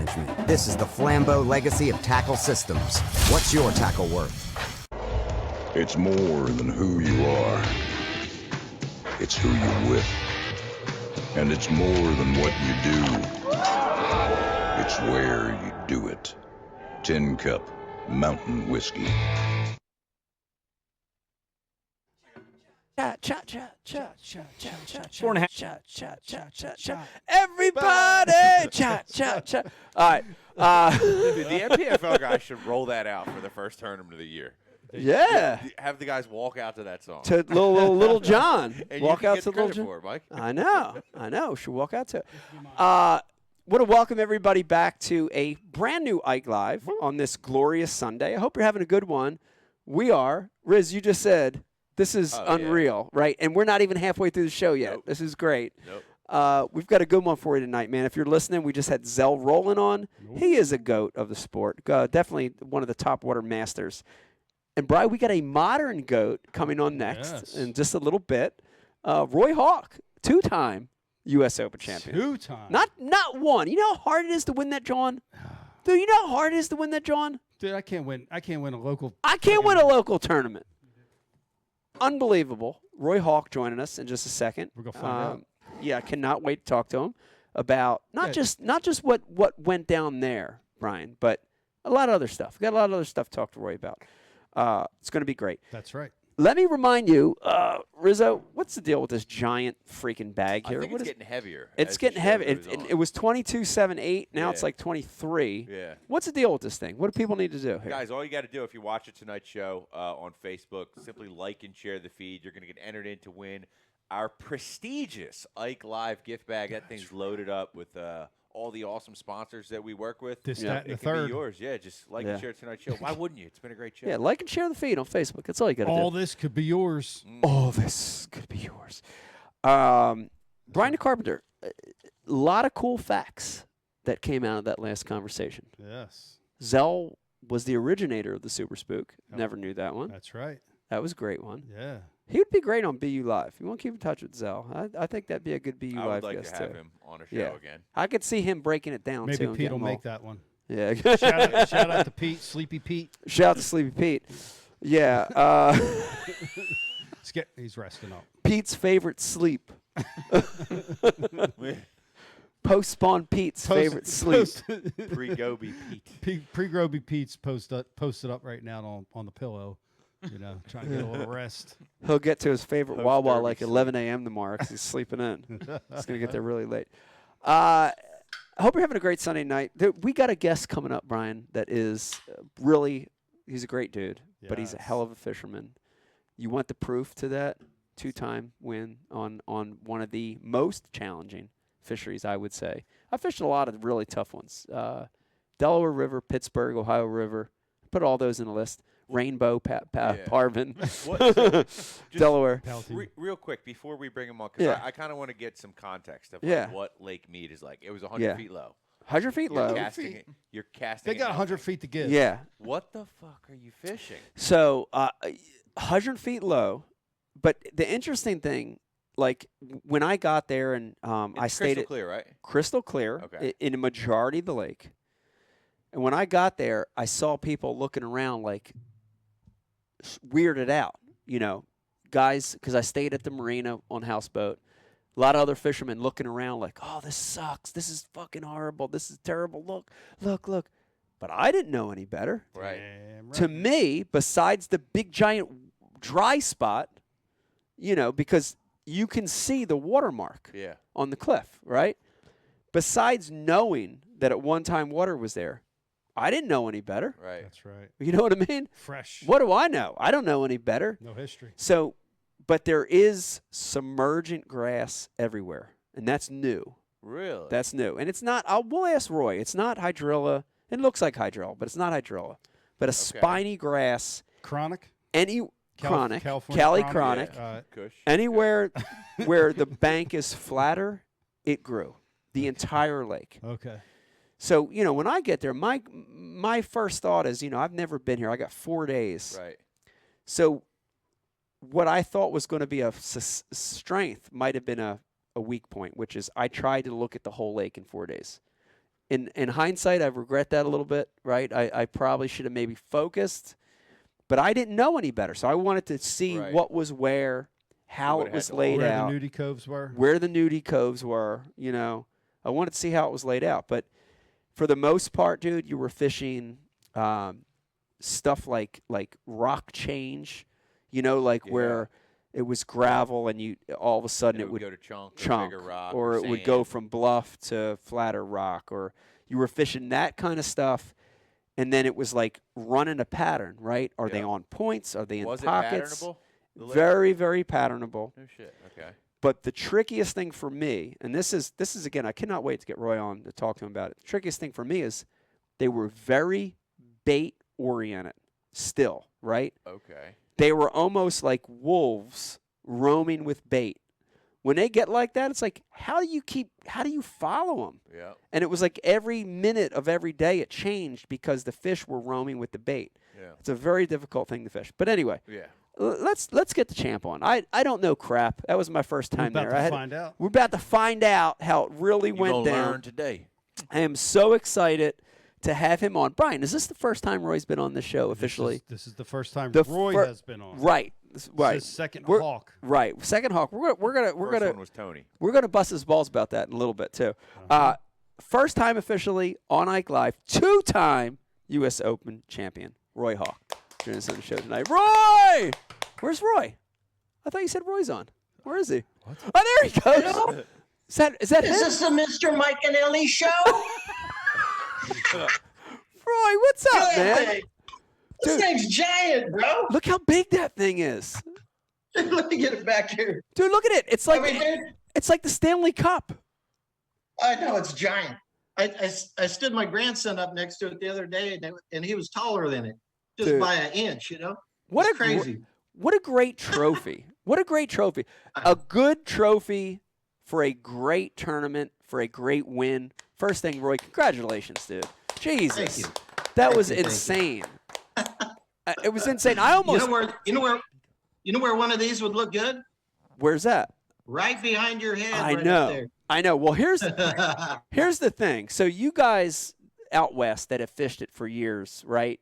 You knew the deal. You're like the biggest event, one of the biggest events in the West. This is a marquee event. This is a career-defining event. You knew that already. But, I didn't know. I knew how important the tournament was because I've been a fan of the sport. I've read about it for years from afar. But until I got there and participated in it and then failed, right? The failure is a big part of it. I am jonesing to get back there. And I totally get it now. You know what I mean? It's hard to say because we got a lot of people watching Riz right now from the East Coast. Yep. Some of them don't even know what the U.S. Open is, yeah, right? I know the tournament. You I knew the I know tournament. the concept, but right. I've been to the Classic to work the Classic. Right. I've been to Elite Series events. Right. But the Western Bass Open, it's like, what is it really? What is it really? You know? And I can tell you, if you're listening and watching right now, I can tell you that this is the kind of tournament that I know Rick Clunn said this before in interviews, but you have to win this one to make your career. And I feel like that now, Roy. You know what I mean? Like, I feel like I've left yeah. it, and now, like, I gotta win before I'm done. Like, that's honestly my mindset right now. That is. You will never stop chasing it. That's for sure. Yeah. It is. It's one of the pinnacles for sure, especially out west. Yeah. I mean, I know you've done 1,000 interviews already in the week that since you've won, but how does it feel to win again? How does it feel to win? You know what? Brian Carpenter just put me on the spot. I did. We're toasting you before we even get into this. before we even get into these before we go crappy any questions. further. Yeah. Before we get into my crappy notes here, Roy, congrats. To win it once is impossible. To win it twice is ridiculously impossible. Congratulations. We're going to toast some tin cup to you. You're the champ, Roy. Congrats. Cheers. Thank you. Oh, boy, that's good.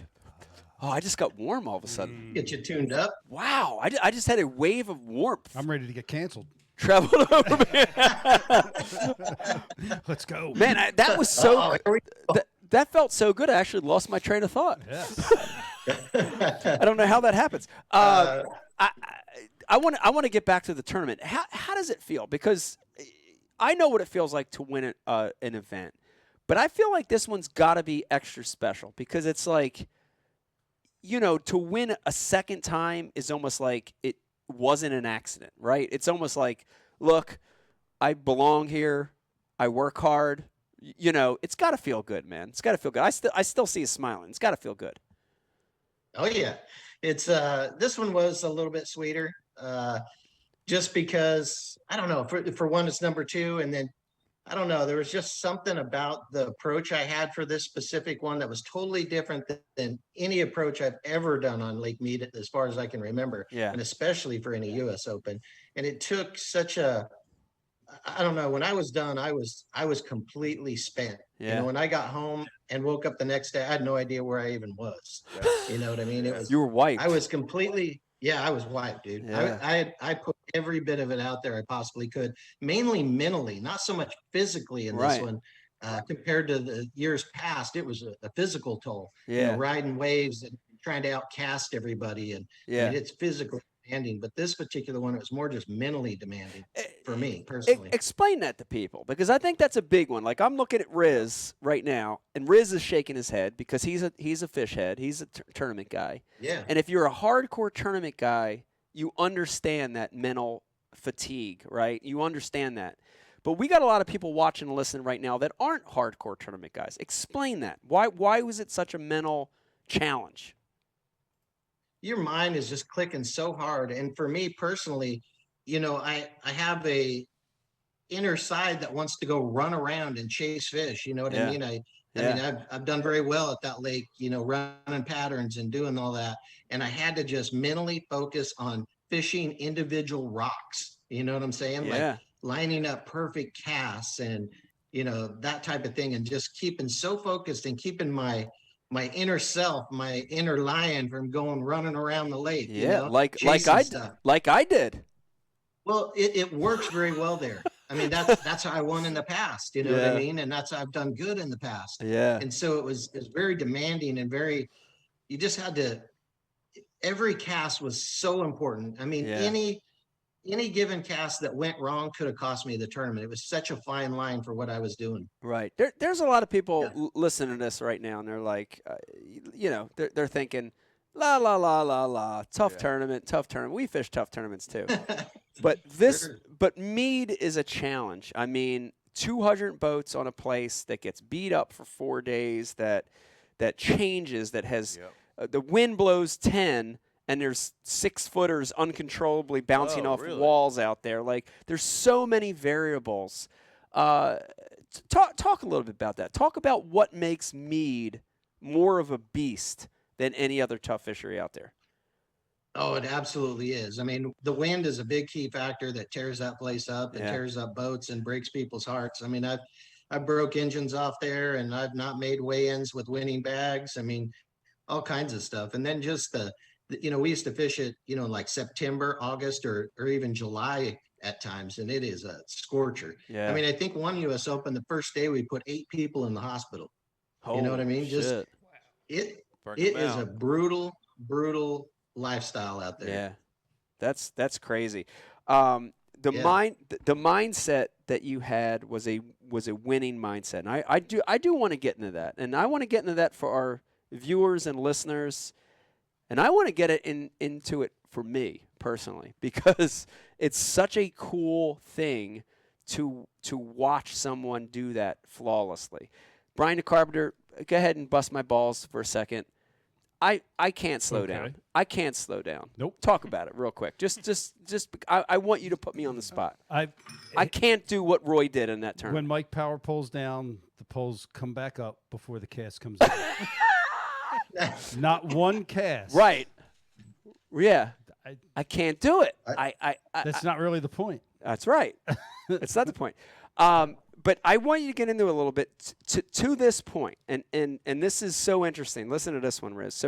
So Roy, I stayed at the houseboats at the marina there, and there were, I don't know, 50 other fishermen there, from the AAA guys to the pros that all stayed there. And after your win, we all kind of were just hanging that night and the next morning, and you can hear people talking, and everyone said your uncanny ability to fish to win, to swing, right? It's like the Babe Ruth of fishing, right? Because it's like you're not afraid to lose, right? You're not afraid to miss. And you fished like that. That is such a dude. That plays in a tournament that's tight. That's that, so that, that's hard. Yes, like an that's 11-pound. what I want to know about. Yeah. That's what is that's so wild. curious to me, because my mindset was, you can't win like that. You gotta run. You gotta keep moving. But dude, you were focused. You fished rocks.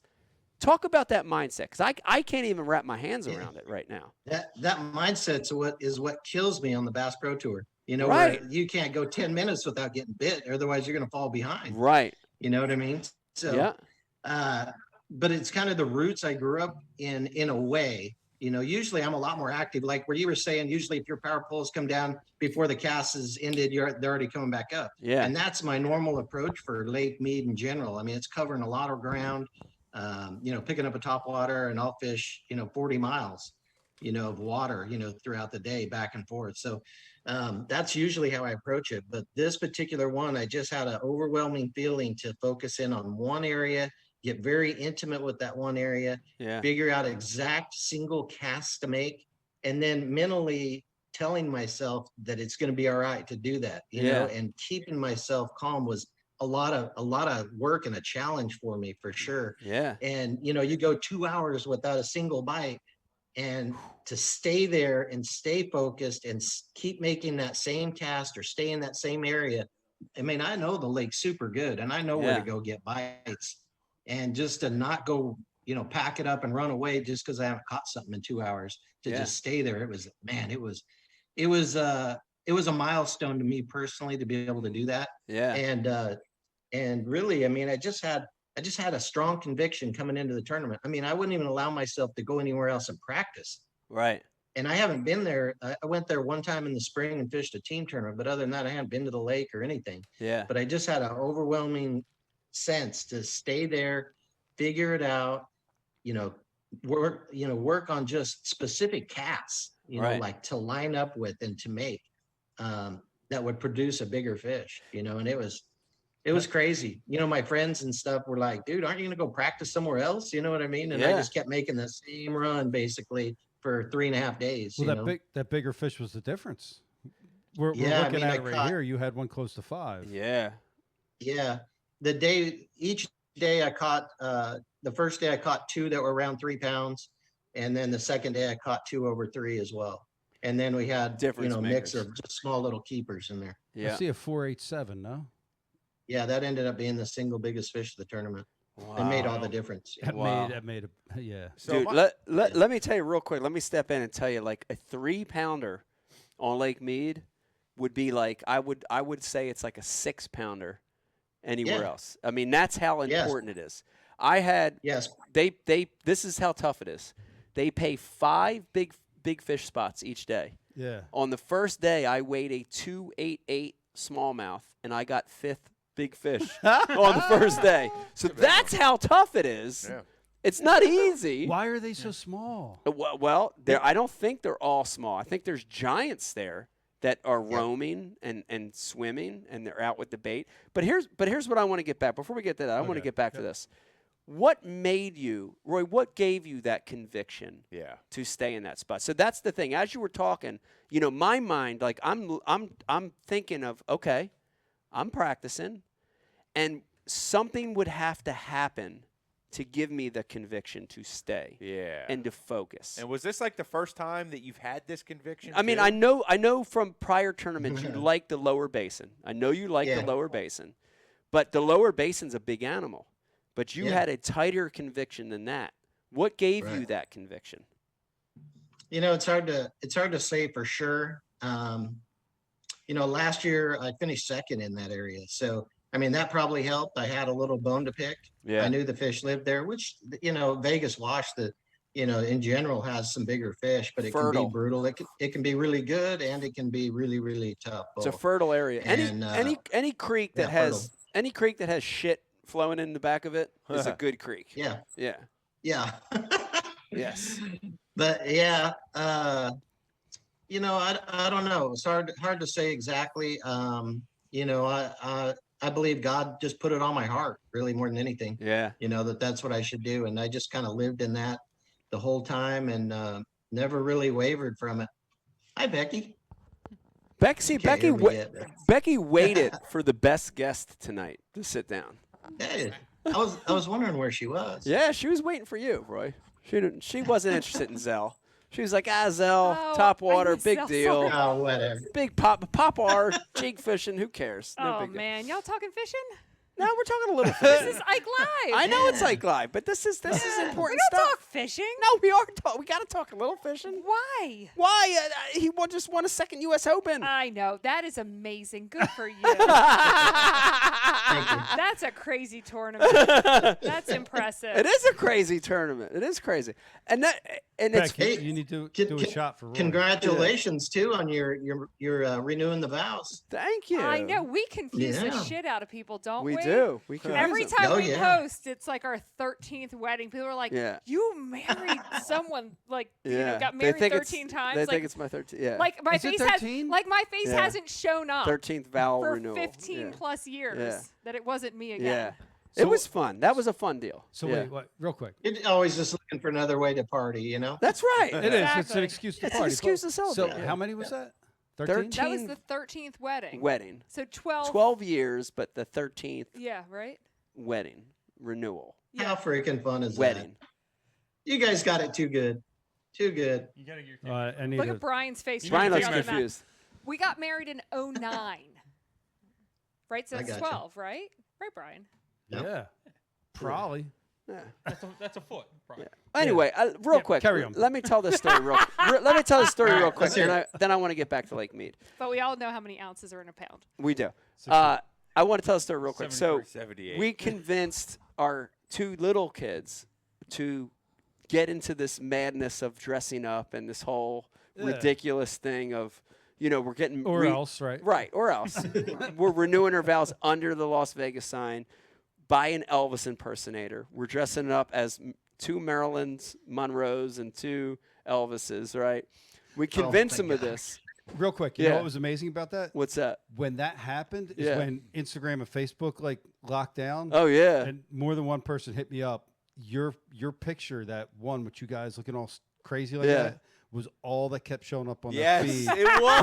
Broke the internet. Yes. That one picture Every broke time the they internet. came back and checked, it was you guys. Right. It was us.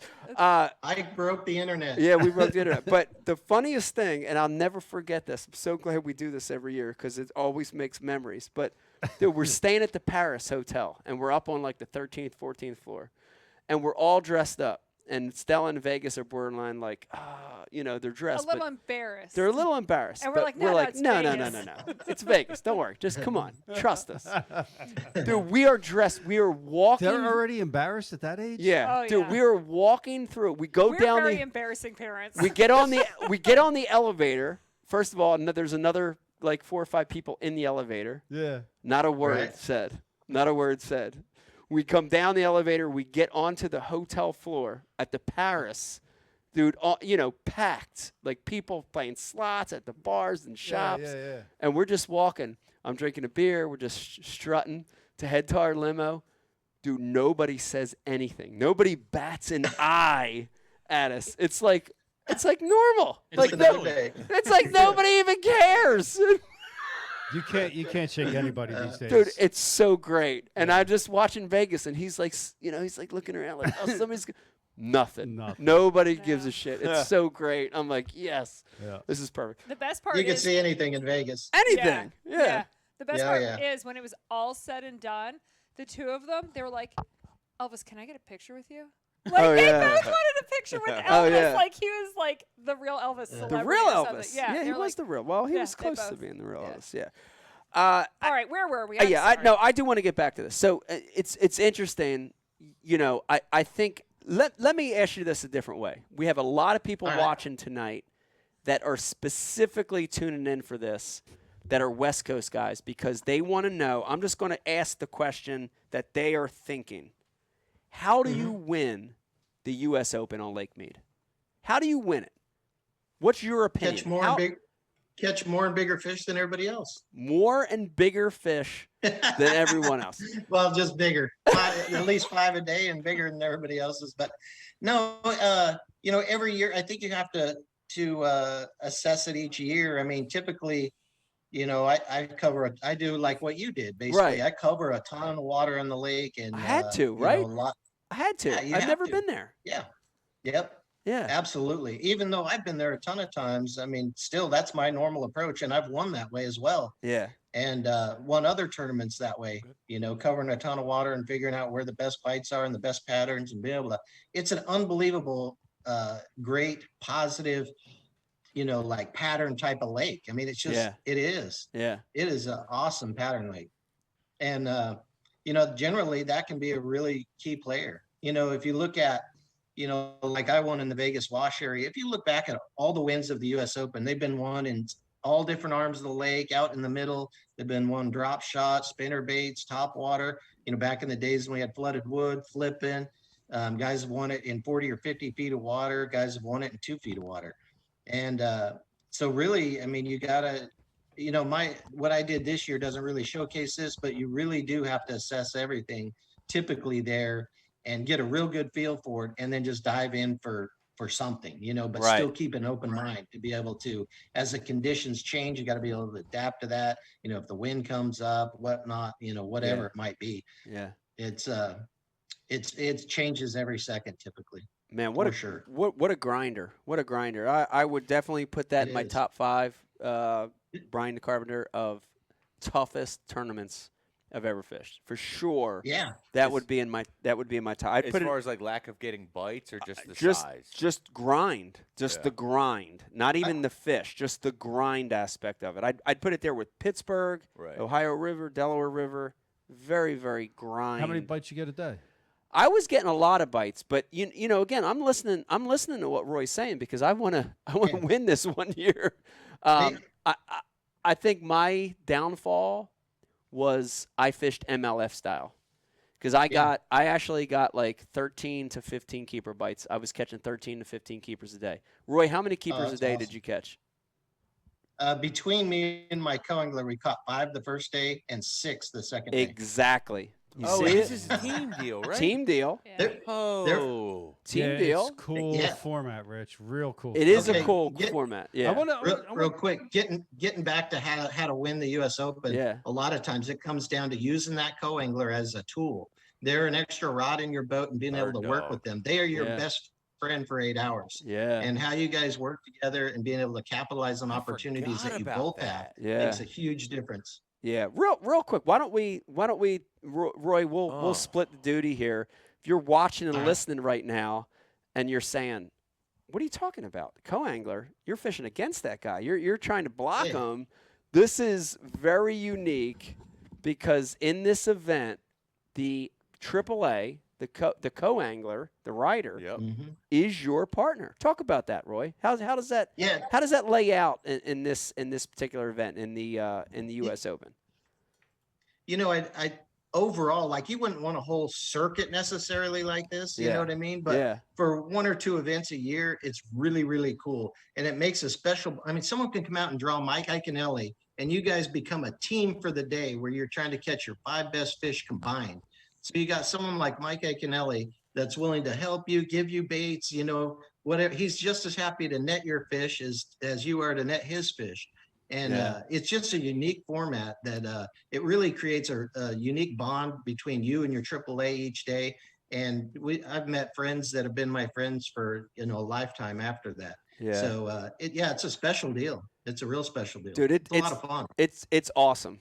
It's awesome. Yeah. Beck, you heard me talk. We talked about this. I called Beck like every night to tell her what was going down and everything like that. But it felt so good to not have to hate. I don't want to say hate. Hate's a strong word. Strongly hate. Worry. Like you worry worry about to what's worry happening. about your boat positioning, right? And Yeah. your angles. Dude, to have that dude be a part of the team felt so it sounds good. dope as hell, Dude, man. it was so freeing. Yeah. I cannot even tell you. And I think you hit it on the head, Roy. It's like you know, you're a team. Use him. Yep. Let him be a guinea pig or an aid or a second follow up. I like it a lot. It's great. Now let me step back though and be honest, because this is like live. You got to be honest when you're on the show. Yeah. The Jersey in me was a little worried. You know what I mean? Because it's like we live in the Northeast. We live in Jersey. You don't trust nobody. You don't trust anybody. You don't trust shit. Especially you. Yeah, you don't trust me. I don't trust myself, right? And part of me was like on the format. Before I fished, it was like, oh, I don't know about that, because then I draw somebody. He's going to tell everybody, oh yeah, he's throwing a hair jig. He's throwing a 1/4 ounce hair jig. That's going to spread across. Honest and then, to God, this was his concern that they were going to tell the next guy. Because I caught him on a little hair jig. Like, So this how is is that trick different shit. than if he wasn't on your team? Hold on. Yeah. Let me finish my All right, statement. You caught him on a hair jig? And Get on he your was going to go to his next partner and tell him not only the Yeah. bait but the area, the cadence, the line. I was a little worried about But that. I mean, that's the same thing you deal with a co-angler that's not on your team. Yeah, I don't know. It just felt different. I don't know. It felt different. Like I was worried about that. But once the dudes were in my boat and once I got the vibe of the US Open, it went away. It just melted away. Cool. Like I wasn't worried about it, and it was never an issue, and I'm not worried about it. And I look forward to fishing that style again. That's dope. It's super dope. Yeah, you better come out. Yeah. No, I'm coming out. Like I said, I'm All right. dude, I'm not kidding. Look behind there. There's gonna be one of those giant ass trophies that you got back there one day. I'm telling you. I gotta do it now. I gotta do it. You know what I mean? I want to be a winner there. So you caught him on a hair jig? I did catch. I caught about half of my fish on basically a glorified crappie jig. Yeah. I wasn't gonna let you just skip past. I know, but that's not important because I came at 24th. What is 24th important? is pretty good, dude. No, that's not that good. Yeah, that's really good. 200. I'm totally disappointed. It's not that good. I do want to talk about. This is the last fishing thing. This is deflection. This is deflection. I don't want to talk about the hair jig anymore. This is the last thing, Roy, that we're going to talk about fishing technique-wise, because Beck's going to keep elbowing me. Tell me a little bit about the bait, because this is the other thing that is interesting to me. Dude, I know a jig, when you're talking about big fish, swim bait, top water jig. Swim bait, top water jig, right? They're the three things you always say if you're targeting bigger fish. I know that. In practice, I could not get a jig bite going. I caught like 2 little itsy bitsies in practice on a jig. You rode a jig to a win here. Talk a little bit about the bait and how you fished. I know this isn't BU Live, but I do want you to talk about Mike it real just wants quick. this information. I do. I want the information. I I'm know. being greedy Yeah. here. Okay. Yeah. No, I don't think you want to do it, man. I guess if you got the win, you probably want to do it, but man, it's painstaking. But it's kind of a power finesse jig, kind of like the mini flip would be, that type of a jig. Compact, a It's little smaller. Yeah. Yeah, a buddy of mine, Chris Kinley, he made this jig kind of with my help and whatnot, but it's designed to be real compact, but you can still fish it with some heavier line. I was using 16-pound Yamamoto Sugoi line, fluorocarbon line, and not the 6-pound stuff. You know what I mean? 16-pound line. Yeah. I'm using a 3/8 jig, so it doesn't weigh much really. Oh, wow. And then I'm using a Yamamoto Psycho Dad trailer, which has a little air pocket in it. It's probably kind of a medium-sized trailer with very little action to it. And so it was a real slow fall. And it was real compact, but it was still bigger than like a finesse type of jig. You know what I mean? Yeah. And the big ones I caught the first day and the 2 big ones I caught the second day were all on that jig. And they were, the difference makers. Otherwise we'd have 6 pounds a day or something. Yeah, that's unbelievable. Riz Jig's always a player when it comes to a win. Zake, hold on a second. Let me remind everybody. Zake, you like that new nickname? Is that the nickname? It's one of them. one of them. We came up with a couple. Zake. I'm taking a chance. What is Zake? Zake was actually a mistake by me. We had Zell on, and I went to say Jake, and I said Zake. So by default, he's now Zake. Let me remind everybody, if you're watching tonight, I want to thank you for joining a brand new Ike Live. We've got Roy Hawk on tonight. If you've got a question or comment, please hit us up. Zake, what do you got? Jawbone Jake. Zake, what do you got? Jawbone Jake? It's on the list. Okay, that's a good one, too. Jawbone, what do you got?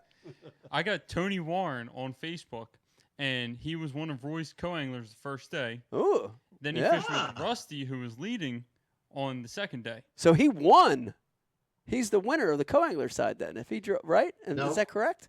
No? I don't No. I don't believe so. Okay. No, no. All right. I'm sorry. And he said that both anglers fished their own way and never wavered from what got them there. So there's no need to be scared because Tony said it's okay. How does Tony draw 1 and 2? Yeah. I know that they're good draws. What's up, Tony? The guy who won fished with Rusty the first day and then fished with me the second day. So he got the big bag money the first day and the big bag money the second day and won the tournament. Yeah, he smoked him. He had 23 pounds. Yeah. Wow. Wow. Pangrac didn't Pangrac win like last year or the year before as a Matt? co? Yeah, he did. It was a couple years ago. Yeah, that was awesome. He won the Pretty U.S. cool. Open? As a co. Yeah, I didn't know as a that. co. It did, yeah. Damn it. Yeah, I was wondering where he got all that money to fish all those money opens. to drive back to Oklahoma. Right? and rent a room above Mark's studio. Above Mark's studio, right. Above his garage. And Mark's yelling at him the whole With his time. cats. Just yelling at him. Yep. That's great. That's awesome. But yeah, he was Everything you want at real 40. quick. He was a great co-angler. We had a great time, and he did a great job. He caught some key fish for us. I mean, without the fish that he caught, I wouldn't have won for sure. So the big hats off to him as well. Wow. That's That's huge. awesome. Dude, that's incredible. Isn't that incredible, though? I love it, dude. I Again, it's freaking love it. what a cool format. And I do want to say this. My AAA both days, I got out of my 5 weighed a key fish for me each day too. So it does Right. make a big difference, Hell and to have yeah. them guys casting behind you and they're into it Same because team, dude. right, it's Yeah. they're a part of it, right? I love a buddy tournament. Oh, it's great. Oh yeah. It's great. Zake, what else you got? A lot of guys are saying how they miss Hawk, and this is kind of a touchy subject. Okay, we like touchy. It's like live. They miss having Roy Yeah. on the Bass series. Oh. Oh. Okay. Oh. All right. Well, I mean, let's. It's not touchy. Everyone has feelings about this. Yeah, everyone has This is feelings like about the it. topic for the last like It has 3 been the years. topic for the last for the last couple of years. Let me just go ahead and jump on it, Roy. I mean, this is like live. All right. Jump on. Jump it. on You know, it. jump on it. Jump Jump on. on it. Jump on it. You do have to tell the truth, but at the end of the day, you don't have to Okay. answer it if you don't want to. You don't have to say anything. Make an announcement. Yeah. No, you said it in the show. Yeah. You have a style that's very conducive to swinging that bat, fishing to win, right? That is not an MLF style. Are you happy at MLF? Absolutely. Okay. Yeah, 100%. Yeah. I can choose to do whatever I want, but Yeah. I'm choosing to go back to the Bass Pro Tour. Yeah. I see it as a challenge, and I think I'm getting better at it. And I'm looking forward to next year. You know what I Yeah. mean? It's a different style of fishing, but we're all here to learn, and I'm learning a lot being there. I'm actually becoming a better fisherman in a lot of regards. Yeah. Even in regular 5-fish events, I'm learning how to get bit when I need to. I've lost the U.S. Open because I weighed 7 bass out of a possible 15 before, and I was 2.5 pounds from winning. Wow. You know what I mean? If I would have known how to get bit Two back then, I'd keepers. have won that sucker. Yeah, you need two keepers more or keepers. one nice one. Yeah. Yeah. Yeah. So you think MLF is actually helping you in your fishing, Absolutely it in is. your career? Yeah. It's helping complement your style. Absolutely, 100%. And just the intensity format. You know what I mean? I mean, that is the most intense, insane fishing you've ever experienced. I will second that. And listen, we've had a Hearing lot the of weights. Yes. Let me second that because we've had a lot over the last couple shows. We've had a lot of the other side of, why bass is better. But let me second what Roy just said, which is 100% they were some of the most exciting, nail-biting, nerve-wracking days I've ever had. Oh Beck, you know this. Becky knows this because I would get off the water and Do you see these wrinkles, Roy? Yeah, you see the wrinkles? The Botox doesn't even help anymore. No, the Botox doesn't help. You can shoot anything you want in her forehead. It doesn't matter anymore. It's just stiff. My wife's back here saying she needs Botox. Right. We all need Botox at some point. But I will agree with you that that's true. Dude, it's very exciting, very stressful. Yeah. There is something special about that. It makes you old quick, but there is something, that you strive. Like, I remember some of those days that I had when I was on the bubble and just made it or just missed. Oh, yeah. Either way. Yeah. Oh, and God. they were tense and I remember the first one. Oh, yeah. Oh, I was yeah. showing a house when I was like, he made it. Yeah. And then 2 seconds later, I was like, fuck, he didn't I did make it. I'm out. I'm in. But I'm just in the out. bedroom to the left. Yeah. But I do remember that, and I agree with you. It's very, very exciting. When you look at it from afar, it's exciting. And a lot of people forget this, but I have 2 cup wins in MLF. Yeah. And I remember, like, the countdown. And if you've won an MLF event or if you've won a round or if you've made a round, you know that moment when they're like 10, 9, and they start that countdown, and you're just like, and it's like, and it goes away, and you're like, and I've learned, like, in that format, I learned to, like, be patient and just wait about 10 minutes to make sure, I learned that really quick. But after it happens, it's like, and that's hard to duplicate in other circuits. So I would agree with you in that, I can't wait to win one. Yeah. I'll tell you what, the first time I got to experience the pace of the game, in that format was insane when we were down there in Florida, that very first one. And I really started to get a feel for, like, what the pace would be like. Yeah. Man, it was insane. I was like, oh my gosh, you know what I mean? I got to catch another one. I got to catch, you know what I mean? This guy caught one, that guy caught one. It was just crazy, dude. Yeah. It's just so much information. There's an anxiety to it because you Yeah. know too much. Where on the bass side, like, you don't know anything until you come in at the end of the day, maybe banter with people, then actually weigh in, have other people weigh in. There is an all day frenetic Or pace. if you have Chris Yes. Alfonso fishing in your trail, Frenetic. then you know what everybody's caught Right. throughout the whole day. Right. None of It it's is. true, It's- but yes. Yeah.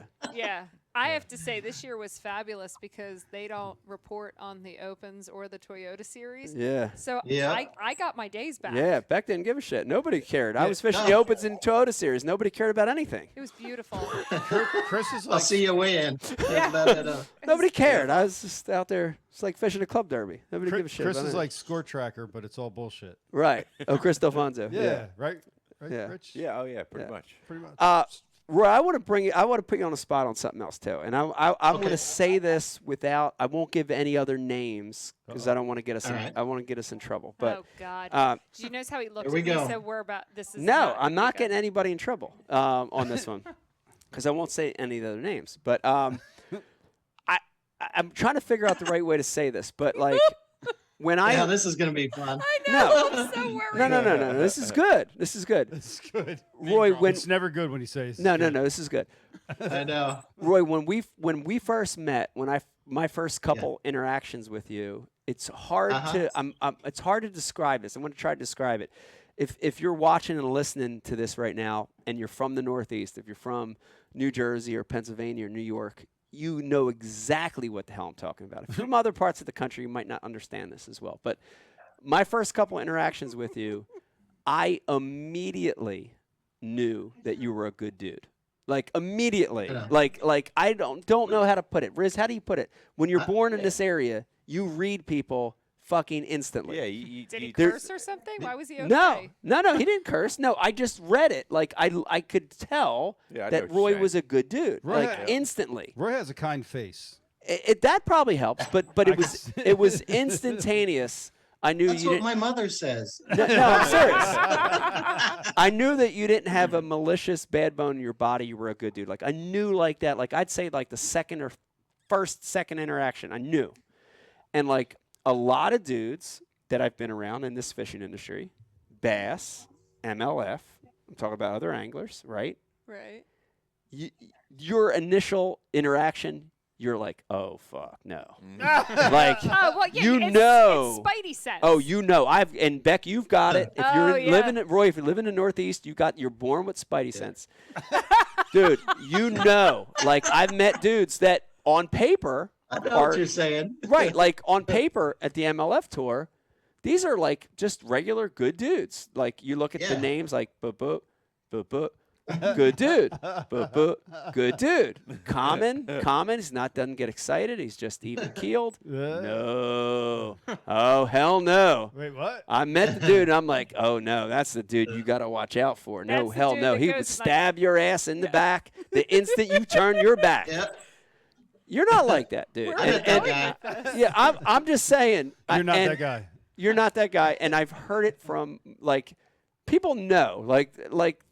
Last week when you won, everyone was genuinely excited about your win. That's very rare when someone wins, and I just want to bring that up. I think it's awesome, man. You're a good dude. Thank you. You're a good dude, man. Oh, that was so nice. I'm just telling you, it's the truth. It's the absolute truth. We can You're stop one of the good sweating guys. now, Brian. We didn't know where that was No, going. No, that's where it went. He complimented Roy by shitting on everybody else. I didn't shit on everybody else. I wish I could say the names because I want to really bad. Believe me. Oh my gosh. Maybe not. Yeah, I could think of a few, but exactly. Boom, Who boom. was that reporter that always made everybody cry? Was it Barbara Walters? Yeah, Baba Wawa. You remember? Yeah, Baba everybody Wawa. ended up crying. It's like one of those Barbara Walters moments. I'm Yeah. like, oh, Yeah. Ike's breaking me down to shed a tear or something. On his Back show. when life was simple. Yeah. Hey, real quick about similar type of thing, like between me and Mike. I mean, it's like we always kind of had a weird connection. It's not, I don't even have your cell phone number, you know what I mean? But whenever we interact, it's always like, hey, what's up? You know what I mean? Every time I'll be fishing down some cove and I'll hear this, Roy! Dude, I love yelling your name as loud as I can. I love it. I don't know. Or the time. Yeah. The time at the Classic, when we saw you and me and Sonny went and jumped on your back. Remember that? Oh yeah, yeah, that's awesome. Yeah. By the way, we mentioned this at the top of the show, but I want to just bust your balls again real quick. We did have your son on before we had you on Night Live show. I don't know what that's all about, but your son's a great angler too. He's awesome.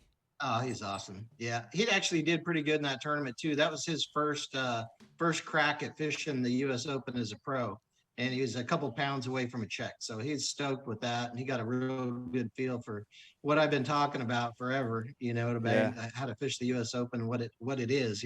Yeah. He can't wait for next year. Sonny's Just on like the message you. board, Anyone by the that way. fishes it, they want another crack at it. You know what I mean? You get that taste in your mouth, and you want to do very, it again. very addictive. Very addictive to fish that, and you want back.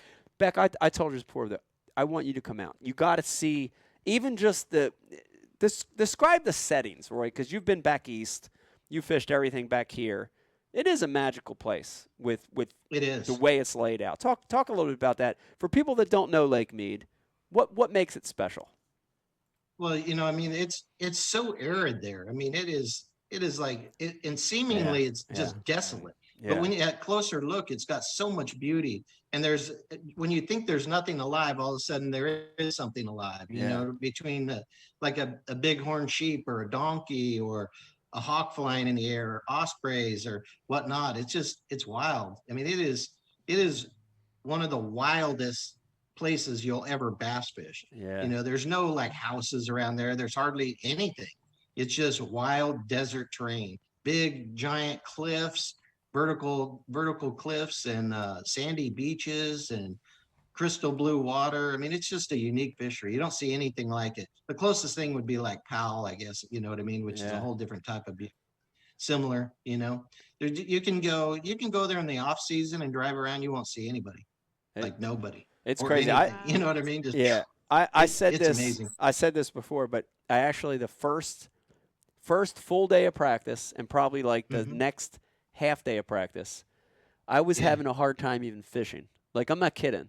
Like, I ran through the Narrows the first day at like barely as fast as I can go to stay on pad. People were passing me almost like pissed off because I was blocking up the Narrows sort of.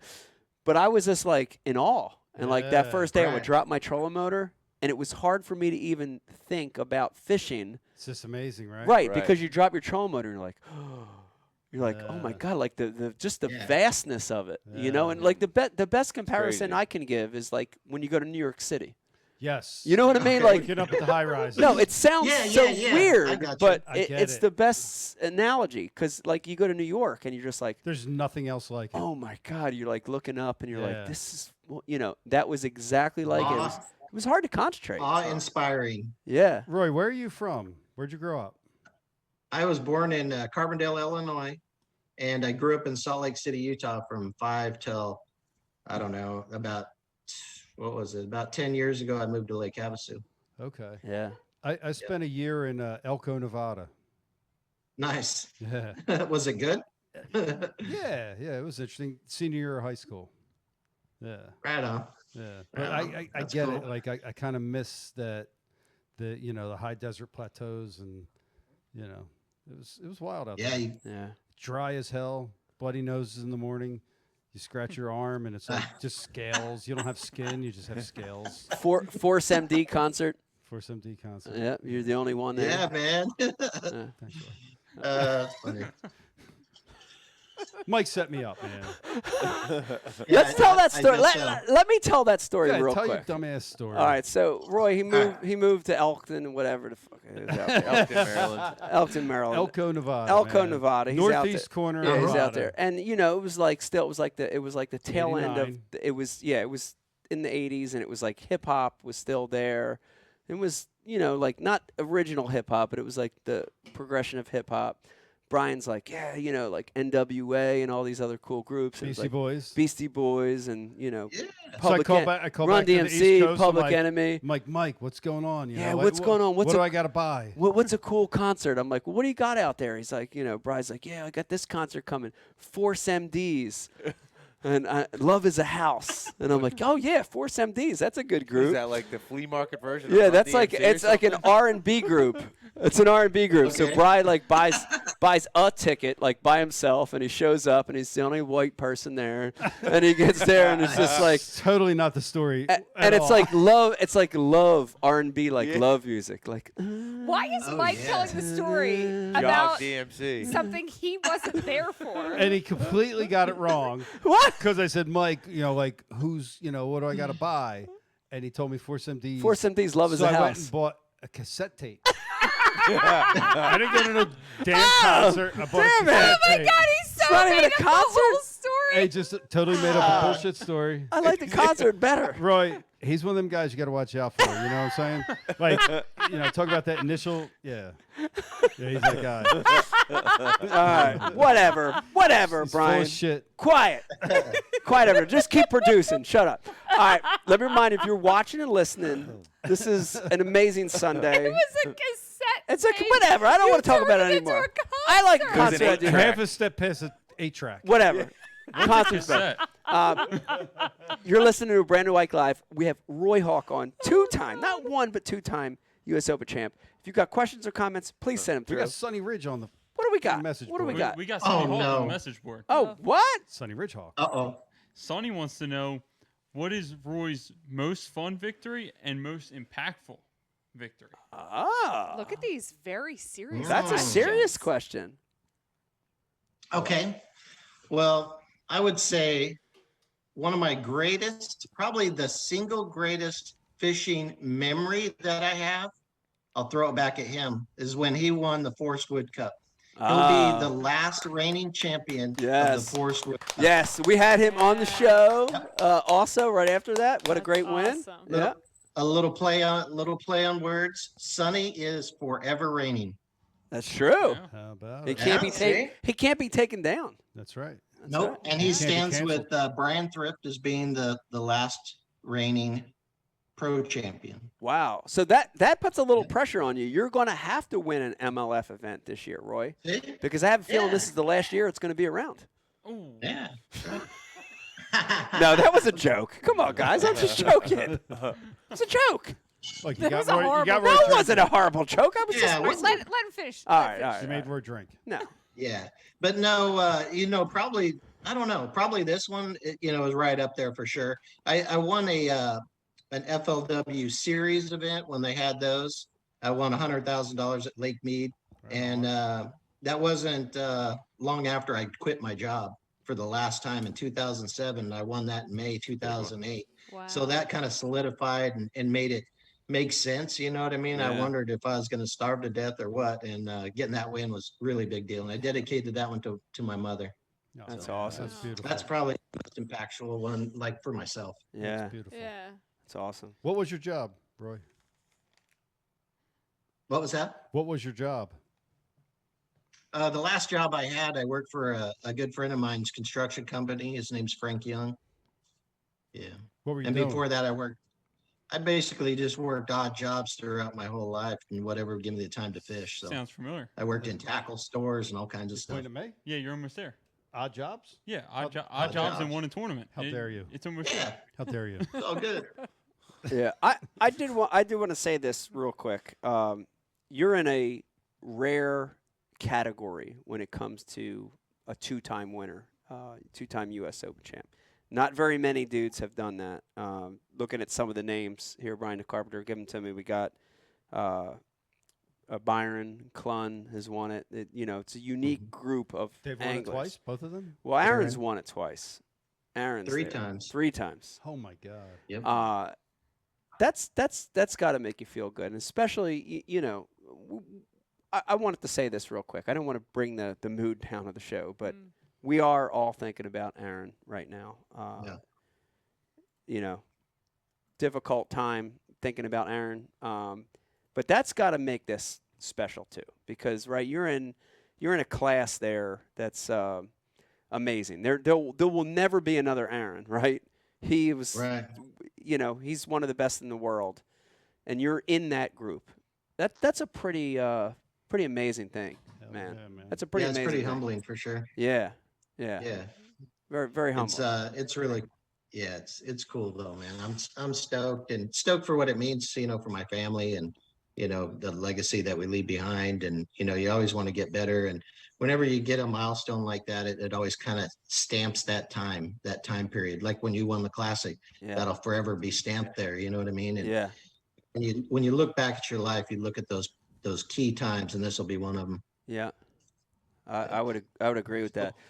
Zake, what do you got? You got any more coming through for us? Because I know I had one that came through social media, but go ahead. What do you got? I got a question on the jig and the trailer that Roy was throwing to win this tournament. And what did you catch the big fish on? If you want to explain. Yeah, I caught the big one on the same jig, and it's a jig that me and Chris Kinley made together, and he says it's his jig, and I say it's my jig, so we're both saying it's my jig. So we called it my jig. That's awesome. Chris And is like I actually said, a Jersey it was, guy. Yeah, it's my jig. Yeah, Chris is a Jersey guy. We sucked him out of there and got him into the beauty of Lake Havasu now, though. Football jig, or what's the head style? It's basically like an Arctic style with a 60 degree eye on it. Okay. Yeah. How many of you live at Havasu? Because isn't that where Rojas lives too? Yep. And Justin Kerr. Yeah. Oh, cool. Real good pro. Doesn't one of the He was Bailey just- brothers live there? Yeah. Sean, right? Yeah, Sean lived here. He moved he may still have a house here, but we only see him around for certain events. Where's Josh? He lives over in Bertrand? California, man. Josh is He close lives in by. Phoenix. Oh, he's in That's Phoenix. Phoenix. Okay. Okay. Yeah. Yeah. Yeah. It was so Yeah. nice too. That's the other aspect of the U.S. Open, real quick. I want to mention, which is, dude, it felt like there was not a cutthroat feeling to that tournament. Yeah. Like where I stayed out on those houseboats at the marina. Yeah. And like, because it's no point series, or it's a one and done, Yeah. right? It's a championship event, but it's a one and done. But nobody like people were cooking for each other, sharing baits, laugh. You know what I mean? Like it felt different. Who'd you cook for? Then I didn't cook for anybody, but shout out to everybody who cooked. I wish I knew the name of the one guy that shout out to everyone who fed cooked. Mike. Everyone who fed me. Who made your sandwiches? Even Beck made my sandwiches. They were special. But besides those sandwiches, B Height. I heard about Beck sandwiches. Yeah. Becky's sandwiches are back. Yeah, there's actually one in the refrigerator. We're going to show that later. Brett did make me a very interesting lunch one day. B Height on the day off. Okay. B Height made me a very interesting, and it was a I told Beck this. And what did I say it was called? Was it a phoenix? No, what was it? A penis? Whatever. Let me tell you what it was. It was a brat. He put a brat on the grill. He grilled the brat. Right. And then he put a big soft taco shell on the grill, grilled that up, like got it crispy on both sides. Yeah. Then he sprinkled like cheese, like American or something cheese on the taco shell, and then wrapped the brat up in the soft taco. So it's like a freaking pig in a blanket. Like a pig in a blanket. But and he called it like a Southwest brat or Southwest dog or something. Southwest brat or something like that. Yeah. But it was awesome. It was awesome. Yeah, it was so sounds good. Yeah. Mike, do you remember when we flew into Anchorage? Yeah. Alaska, me and you. Mohanty? Yeah. Yeah. And Tom picked us up, and we had like a 4-hour drive to Homer, and Tom was burping freaking brats the whole way. Oh, yeah. That's disgusting. It was terrible. Oh, it was terrible. Yeah. That's the worst. That was a good story, bro. That was a good story. Thank you. That was just between me and Mike. All right. I've got a memory. I know. What a great. But it's like a smell-o-vision memory. I've got one that came through from Cole. And this question is for both of us, Roy, but I'm going to let you answer it first. The question's basically big announcement on the day after the U.S. Open, big announcement that there's another championship event being created in the West Coast. I was there at the announcement because Bass Cat was one of the presenting sponsors. A lot of emphasis going into building the tournament scene in the West Coast, right? Like saying, look, the West Coast has amazing anglers. We've got a lot of people that love to fish. Let's bring this to light. Let's build this up. Give me your thoughts on that, Roy. Like if you're a hardcore fish head, you've known the West Coast has hammers for years and years and years. But a lot of the country, they don't realize it. They don't get it. Give us your thoughts on building the tournament culture in the West Coast. Yeah, I mean, it would be nice to see it grow for sure. There's been a lot of people that have taken a variety of stabs at it throughout the years, and we've seen it kind of come and go up and down to some degree. But yeah, there's still a core base of hardcore bass fishermen that are looking for opportunities. And, I saw that announcement as well, and it looks like something positive.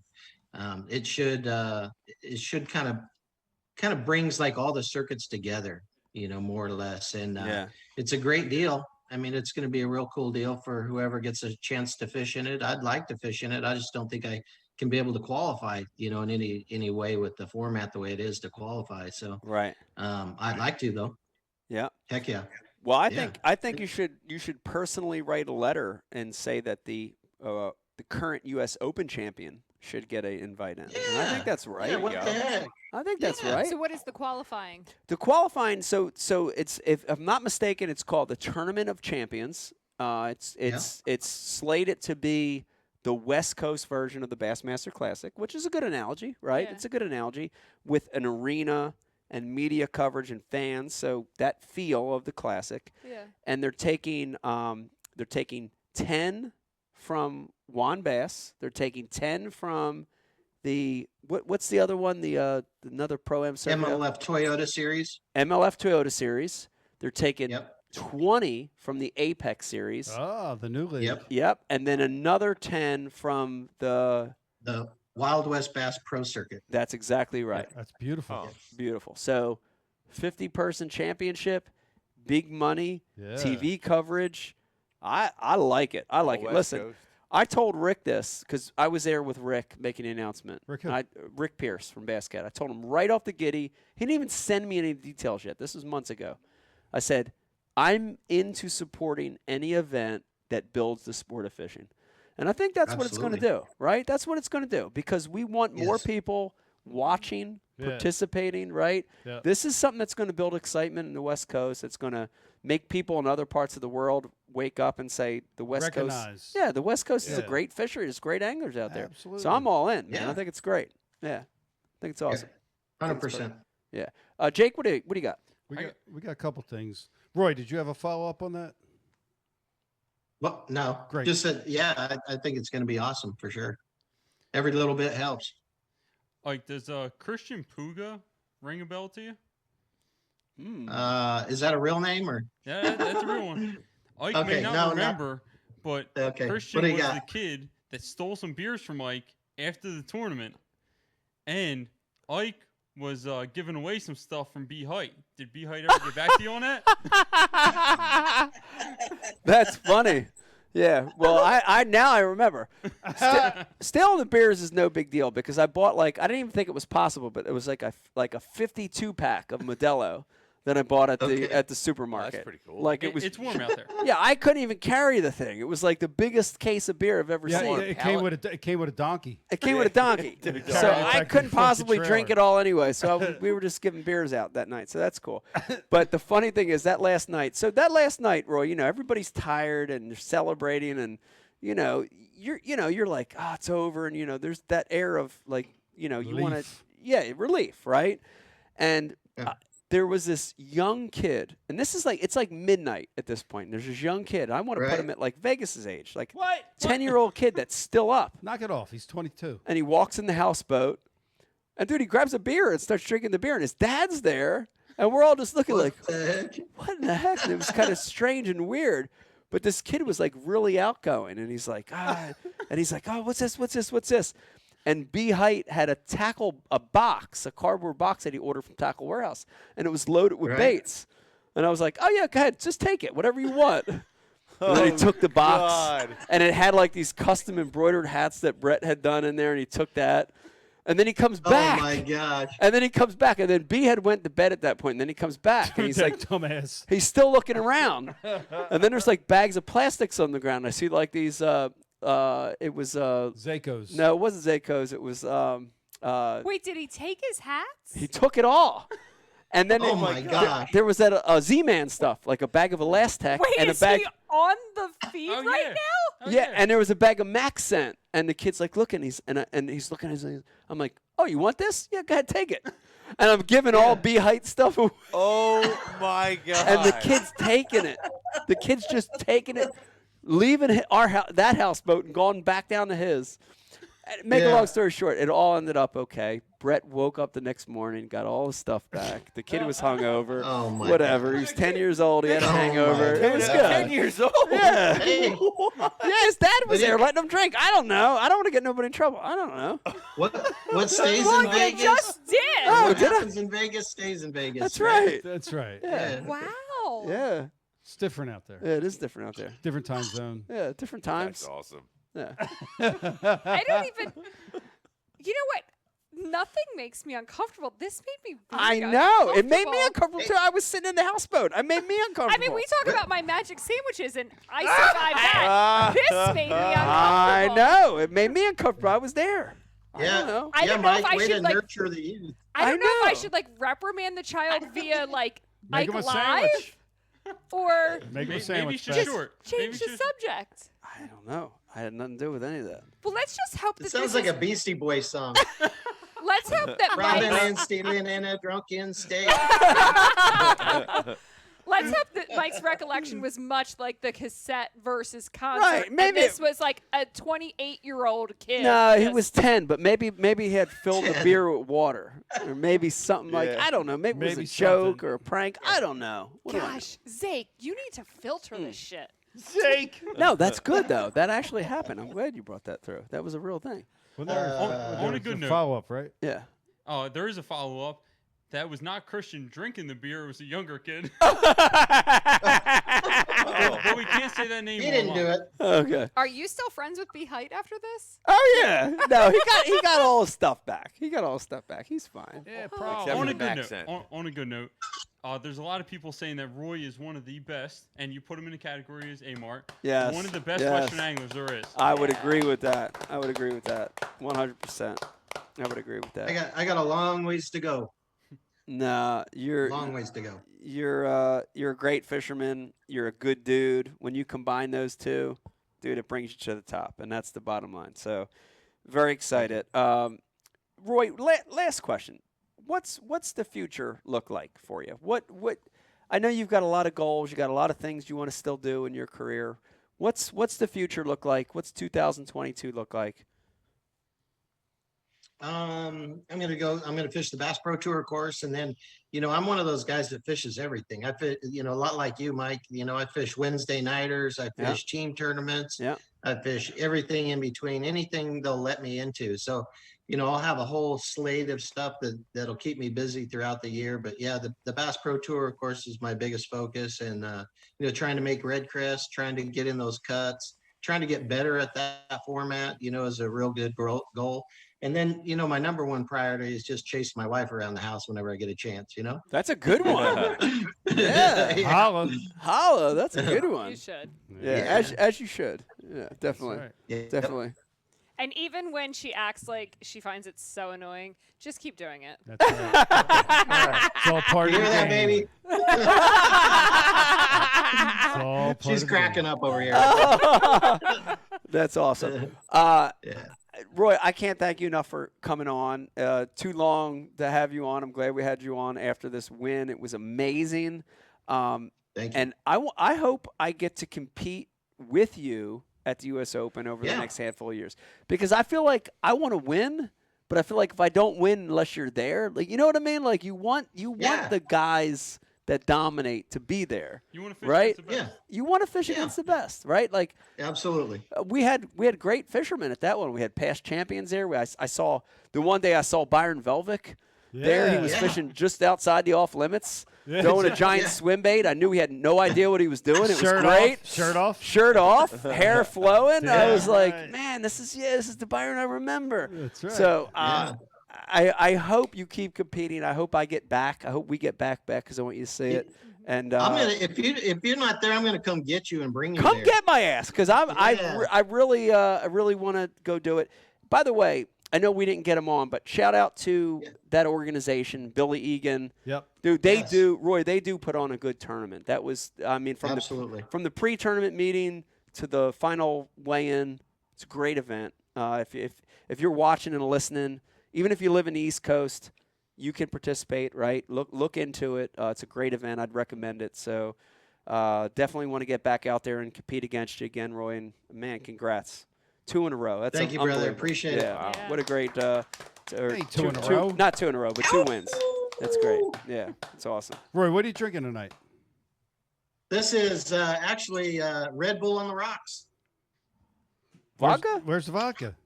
No vodka. Just Red Bull, regular. A couple months ago, I got the COVIDs, and after I got that, I've never touched alcohol again. Yeah. Wow. Dave went through the same Months thing ago. for a while. Really? Yeah. Yep. Huh. Yep. The It'll come old back, COVIDs Roy. took the alcohol away. It'll come back. Wow. Stand strong, brother. Damn, that's another reason not to get the vid. Right. Yeah. Yeah. It's definitely a reason not to. Huh. Interesting. Huh. I'm drinking. I mean, how do you plan on going to sleep tonight? You just straight freaking Yeah, how do you do Red that? Bull, dude?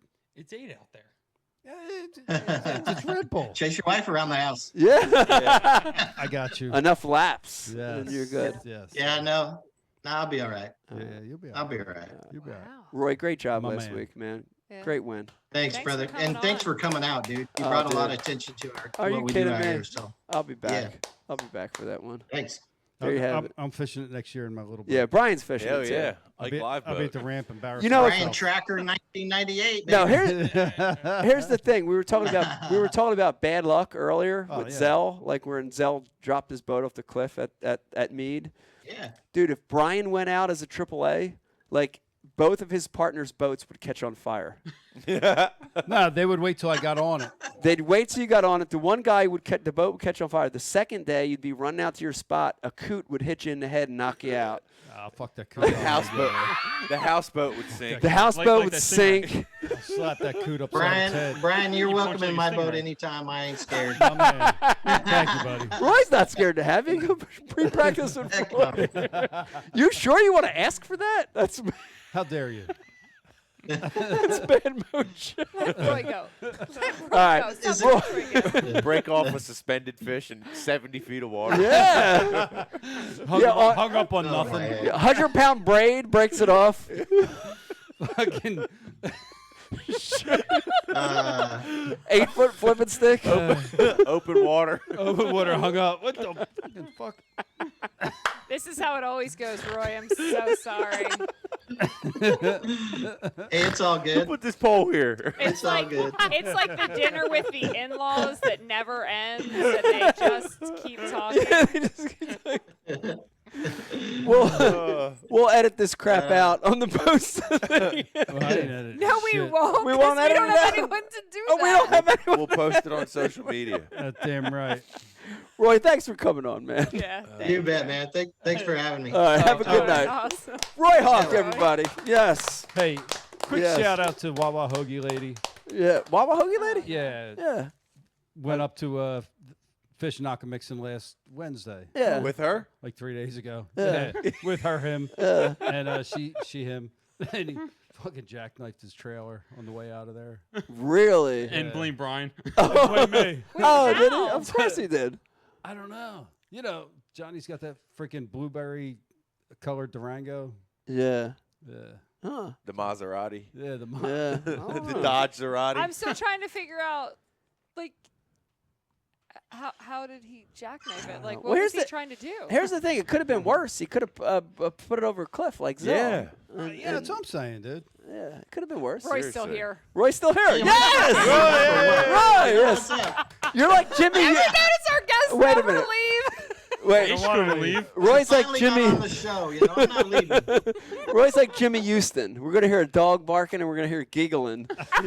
Roy, we had Jimmy on, and like Jimmy went off, and like 20 minutes, 30 minutes later, all of a sudden we hear like. Well, the best part is Jimmy couldn't hear us, and we couldn't hear him No. for the entire time he was on. The whole time And then he he's was on. off the show, and we start hearing his dog, and magically he can hear us. Yeah, we hear all of a sudden we hear, and then we're like, when we're looking around, and we're like, what the hell? We thought it was in studio. It was you and I looking at each other. Yeah, we're looking around. Dave's like, that's a ghost. That's Yeah, a I'm ghost. looking around. We're And looking at Bud Simply's like, no. Yeah, we're looking at the vents. We're looking at all kinds of shit, and then all of a sudden we hear. We realize Jimmy Houston's There still he is. on. Producer got drunk and forgot to hang up on him. So Roy's still here too. Poor guy. Brian's drunk again. How about old Ish popping back in on the last episode? On his date. On his date, yeah. Oh man. Oh, that That's fucking awesome. guy. All right, I'm gonna officially hang up. Good night, Roy. You're the Man, best, Roy. Roy. Thank you. Thank you. Good night. Oh my God, that's so funny. Yeah. Nah, Does Ish Ish gave use us. forward-facing sonar or just Tinder? He has both. He's a Lowrance guy. Who? Yeah, she's got Lowrance. He's got it on his Lowrance. He has forward-facing sonar and Tinder, both on the Lowrance. That's probably a good widget. You could put it on the side of the Lowrance screen. You can. Live, yeah. I think you could do that. I think you could do it. We're on to Becky Live right now. All right, Beck. Good. Yeah. Huh. So what's next? Is there a Flyers game coming up? Well, we do have to do, yeah. Yeah, tomorrow. You want to talk about that real quick? This is why we have to go to bed tonight, y'all. We do have to. Oh, shit, that's right. Do I have 2 tickets? Yeah. All right. And Riz too, right? I got 4. Who you bringing? Tomorrow I got Adam, Jim, and Jay. So you got 3. Who the fuck is Jay? He's the extra because Wilworth bailed. So Adam, Jim, and Jay. Oh, Adam, so you do have Adam 4. found a Okay, J. so as we talk, the Ike Foundation is doing a promotion. I think you can still get tickets if you head to the Ike Foundation's Facebook page or to the website. You can get information. But we have, I think they're $45 a ticket to go to the Flyers game tomorrow night. So we're all Who going. do they play? Kraken. Seattle Yeah. Kraken. Oh, the Kraken. Who the frick is that? Seattle. They're It's one of from the Seattle? new teams. Kraken. Yeah. This was actually one that was hard to get tickets for because it sold out really quick because people are excited about this new team. Yeah, people were like, we wanted to see the Kraken. Yeah. play. Kraken. And you know what? If you can't go to the game, still go to IkeFoundation.com Yeah, I or know their show. .org and support. Thank you. .org. Oh, and the scholarship tickets are out. What? Yes, I'm it's not We're gonna- actually having it. We're having it. Already yeah, got a table. but we got Yes, COVID. I got a can't table. tell you. So No COVID. I kept COVID. seeing all COVID. the Eventbrites come in, COVID. and there was like a handful. I think there was like 7 or 8, whatever. I'm like, oh, ladies, this is so exciting. We're selling tickets. They're like, no, we're not selling tickets. Those are tables. So if you want to Ooh. go, people are really excited. So to Jake's point, like, I wouldn't hold out and wait till the last minute because we do have to cap because of COVID. Right, but here's- so I would get your table. Here's the deal, though. The scholarship dinner banquet's always a great event. It's always fun. We've It's the had best one of the year. It's a great event. Food's great. The drink's great. We've had DJs. We've had guest speakers. But we are doing something different this year that makes it really fun. Can you Really? talk about this I already? can finally talk about All this. right, 'cause listen to it's this. legal. Listen to We this. This is going to sell finally- tables right we here. finally got authorization from the state. We be gambling that night. We have gambling tables. We're going to have like craps and roulette. Craps? The craps? You're going to have the craps? Isn't that how you say it? Yeah. You're going to have the craps. Why does he make fun of me? No, I don't know. So we're gonna have like gambling tables. It's not for money. It's all Blackjack. It's all gonna be for like tickets that then you can put towards like the Right. because you can't actually gamble for money. But no, so we're gonna have a lot of like we've extra done that fun before. stuff. We did it at the casino night that we did at Yards. Oh Yeah, we did. Yeah, have a but we casino got night. like more tables this time. So, And so we That's still got cool. all the baskets and stuff, right? yeah, we still have all Okay. the baskets, and so basically, Did you hear this, Brian? Brian will win the You Longwood can- Gardens basket again. Are we calling it a Wuhan auction? We're playing roulette. We're doing this year at the We're- Ike Foundation Scholarship Dinner. We have Chinese auction? we have gambling. gambling. It's gonna Put be it all fun. on Black We have 17. gaming tables. Gaming tables. So Fucking blackjack, Yeah, so it's craps. gonna be fun. It's gonna be Where fun. we at? Super fun. Down here? Same place. Yeah. Yeah. Nice. I There's like not that. a lot of places that can hold No, because of COVID. 300. No, just because Oh. places aren't built to hold 300 people. Oh, It's okay. very hard to 300 find. I'm happy that one's coming back, honestly, because like Hell yeah, the older you get, and like I'm saying, like How I'm all, dare like, you. 30. This But like it's motherfucker. hard. Still in his becomes- 20s. It becomes harder and harder to like get the whole group of everyone Yeah. together, Yeah. everyone No that you're shit. that Half you're my the friends are closest dead, with, bro. What are you right? talking Yeah. about? Yeah. And for the years before COVID, Ike Foundation dinner, that was the night that it's Yeah. like everybody's It's gonna fun. be there. You get fun everybody night, together. So I'm happy it's coming. Yeah. Yeah. COVID. Actually, I met a guy at the kayak tournament that told me that, everyone in his neighborhood, there's different ethnicities and religions and all sorts of stuff. He's like, so the holidays, it's kind of hard to give like a Christmas gift to all my neighbors. He said, so I give them all a ticket to the scholarship dinner and we all go together and have a table That's and awesome. have That's cool. fun like That's as cool. neighbors. Yeah. That's cool. I thought that was brilliant. It's very brilliant. Yeah. It's very cool. Word is cool. bomb. We got that table quick. The Houses will be there. I saw that. I Yeah. saw that. Yeah, That's Haas good. is- yeah, they got next year's table too. And I did address it earlier in the show, but the Ike Foundation event in Vineland with the Vineland Police It was Department went amazing. great, right? Yeah, it was Good. Awesome. Good. Awesome. Good So stuff. happy to get back out, get kids on the water. We were able to have 100 kids, and they got to take home their rods and their tackle Freaking boxes awesome. and all sorts of stuff. Love it was it. great. The And- police department was amazing. It And was great. stocking, too. Stocking some lakes. Yeah, we did stock that Yeah. lake. Yep, sure did. That's awesome. Yo, Rich. Where you at? Yeah, Rich. Huh? Does up? Pete, you have anything fantabulous since Pete isn't here to tell us? Yeah. I mean, as always, we're releasing 3 new videos a week. Still got an awesome deal going on right now, guys. If you're serious about your fishing, go head over to bashu.tv. $35 get you 3 months to the program and a $25 gift card to Tackle Warehouse. Also just relaunched an awesome referral program. Get a few friends involved in Bashu TV. We're going to be hooking you up. And it was good to chat and see a lot of people this past weekend down at the Potomac River BFL, event, yep. to support Pete and down there, The Pete party. speaking the word of Bass U, if you will. The gospel of Pete. So it's good to get out and see people again. But yeah, head over to bassu.tv if you're serious about taking your fishing. And give to the your- next level. But everyone literally think about what he just said. For $35, you get 3 months and $25 to Tackle Warehouse. So literally for $10, you get to try 3 months. The gospel of Pete. $10. And listen, That's pretty impressive. you sign up and you get like all the companies we work with, you get up to 40% off with every single one of the companies. It pays that for you use itself. Aligned with. Yeah. Pays for itself. It's Way more it's a than pays for no-brainer. itself. Yeah. If you don't sign up, you're an asshole. One of the guys that signed up at the BFL, it was a first-time thing that we've done that with Bass U, right? We haven't done that level before.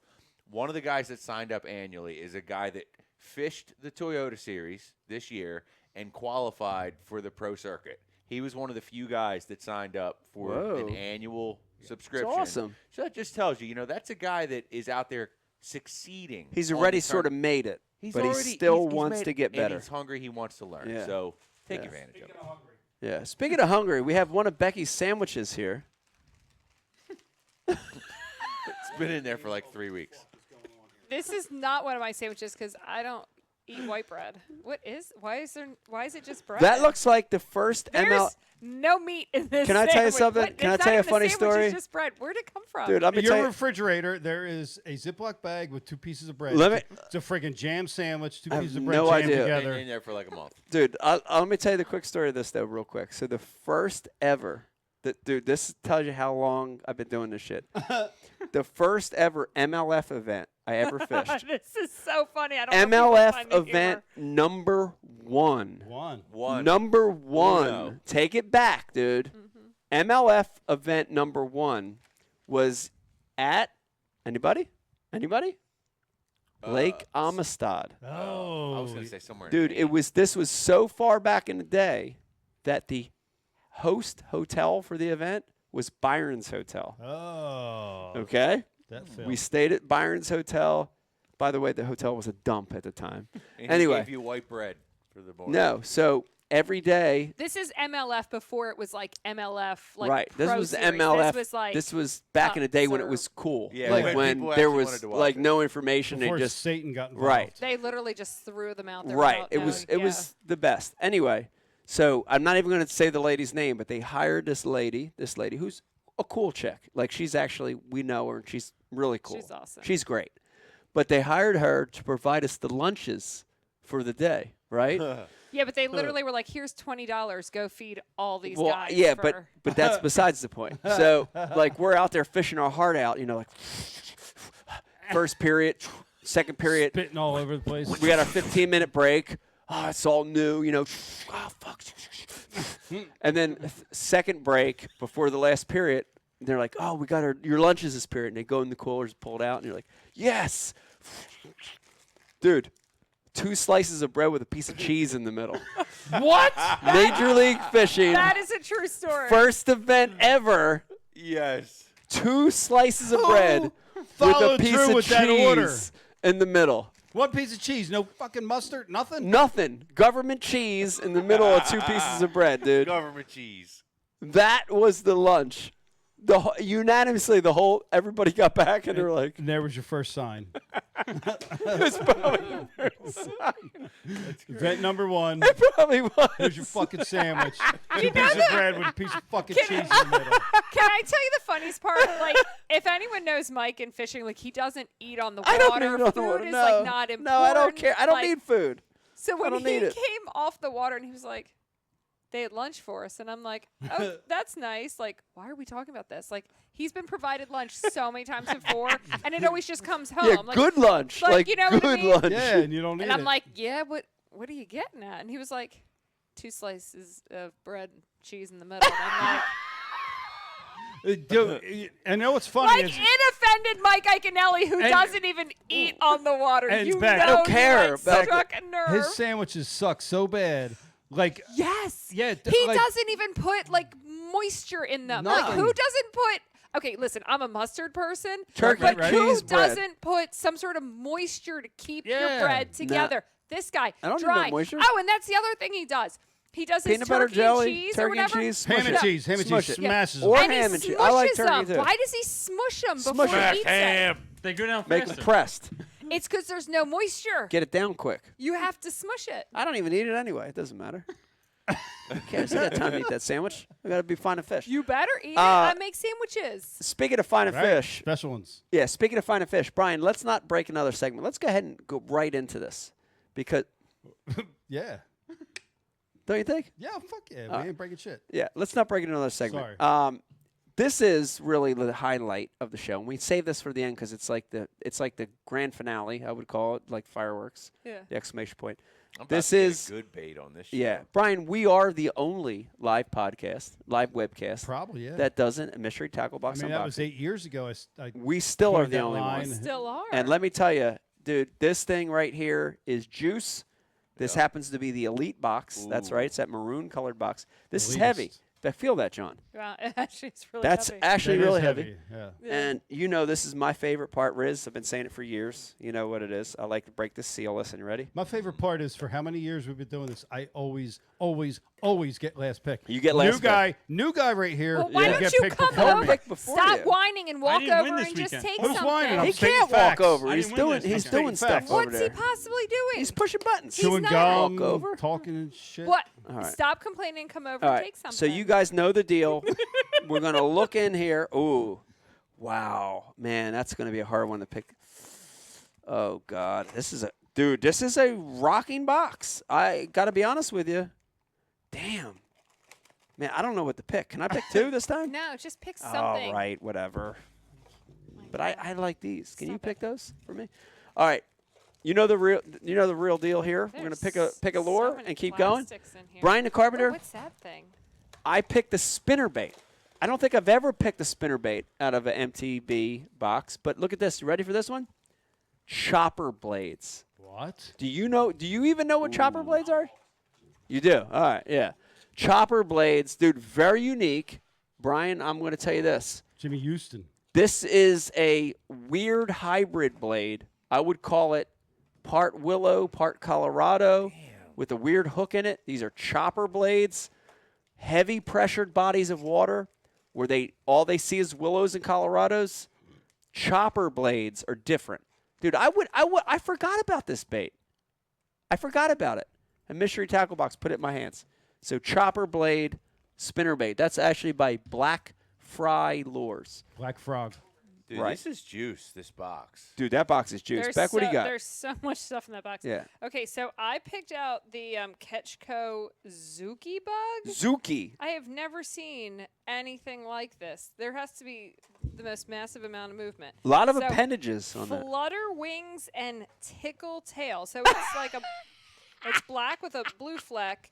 But look, like even though like there's ribbing on the bottom and like this looks almost like some dragon sort of thing. Well, you could. and- Here's the thing about that bait. You could Texas rig it. You could Carolina rig it. Yeah, they say There's a lot of stuff you could do with Texas that. or Carolina. Yep, Texas or Carolina. I've never seen anything with so many. Definitely. I could see that. This appendages thing here. It's pretty dope. That's very dragon-esque. Yeah, there's that chopper blade too, Brian. By the way, real quick, if you want to see that what you chopper got, blade. Rich? I got a Baker Lures JLD jerk bait. Ooh. And AKA rip bait. Yeah, I plain and simple, I picked this bait because they freaking work. Looks like a little shad, right? It's a little shad. It's a and About a 4-inch bait, yeah. Yeah, 3.25. Yeah. I've thrown Baker jerk baits before. They eat them, so I'm going with the chalk. Something I know that they'll bite. Baker Lures jerk bait in the mystery tackle box. It's good stuff. There you have it. Licorice. Yeah, isn't that weird? But this was hard to pick because there's some more good stuff. There's in that good box, stuff dude. in that one. All right, Jake, what do you got? I saw this in Rich's hand. He put it back to grab that. I got the Bill Lewis crankbaits, SB57, in a shad pattern there. Ooh. See that? Yeah. We're looking at 3 to 6 feet, and no noise. I'm fishing the river next weekend. Ooh. I'm gonna put this in my pocket. Ooh, Riz, you might just give away the winning bait right there. Could have. You know what I mean? He's a boater. I don't have to worry about him. Well, they're eating shad out there for sure. Definitely eating bait, so it's a good one. Chopper place. Brian Carpenter, what do you got in our mystery tackle box tonight? I'll be honest, the first thing I'm going to is the Kalins, and it's a freaking color. It's a fluke, man. Old school finesse fish looking fluke? Yeah. Yes, yeah. dude. I've gotten some bites off it this year. This thing is forgotten. Yeah. And it shouldn't be. Minnow bait, for sure. Yeah. Yeah. Dude, I had a dude in my boat on the flats this year. Yes. That wore them out. On a I put him on a Senko bite or whatever, and he put on one of those style baits, wore their asses out. Just twitching it or Just dead sticking twitching it? Twitching it. Twitching it on a tiny little, like a little bit of a belly weighted hook Mm. over top of that shallow grass, low Yeah. tide eel grass. Yeah. Looked exactly like a needlefish. That's what Gussie went on too, right? Smellinator kind of deal. Yeah, with the jig head. Little jig head. Jig head, yeah. Yeah. So we got that. We got them up in here. There's so much in that box. It's insane. And then we got Savage Gear. This little 3. Oh yeah, I saw those. I like those. Yeah, shad, little shad imitation swim bait. Some shags. I like that. 13 fishing. Got some soft plastics. Careful. I don't know what might be in there. Got some soft plastics. 13. This box just came and it says reject. Oh, That's we gonna got a be Pete's reject box.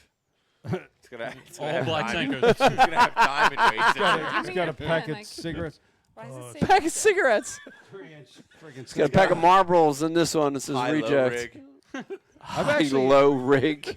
I've actually heard some good things about these spear point hooks. They're different shape, different looking. Oh. But some guys have told me that doing this this again? stuff I is wouldn't for call it reals. reject. Looks pretty good. I don't think it looks pretty Yeah, good. no, it's fine. Curiosity. MTB round 2. Curiosity would kill me. Oh, look at that fancy color. 13 fishing. Rabbit ear. Did it tail? say reject right in front of the Blueberry the Yum Mike Yum. Iaconelli? Or? Yeah, it did. Right on my No, name. these all come in my name. Sorry, Oh. Beck. Sorry, Beck. I didn't even know anything about that. Yeah, that little Bill Lewis looks dope. Yeah. Yeah, it's Yeah. pretty sweet crankbait.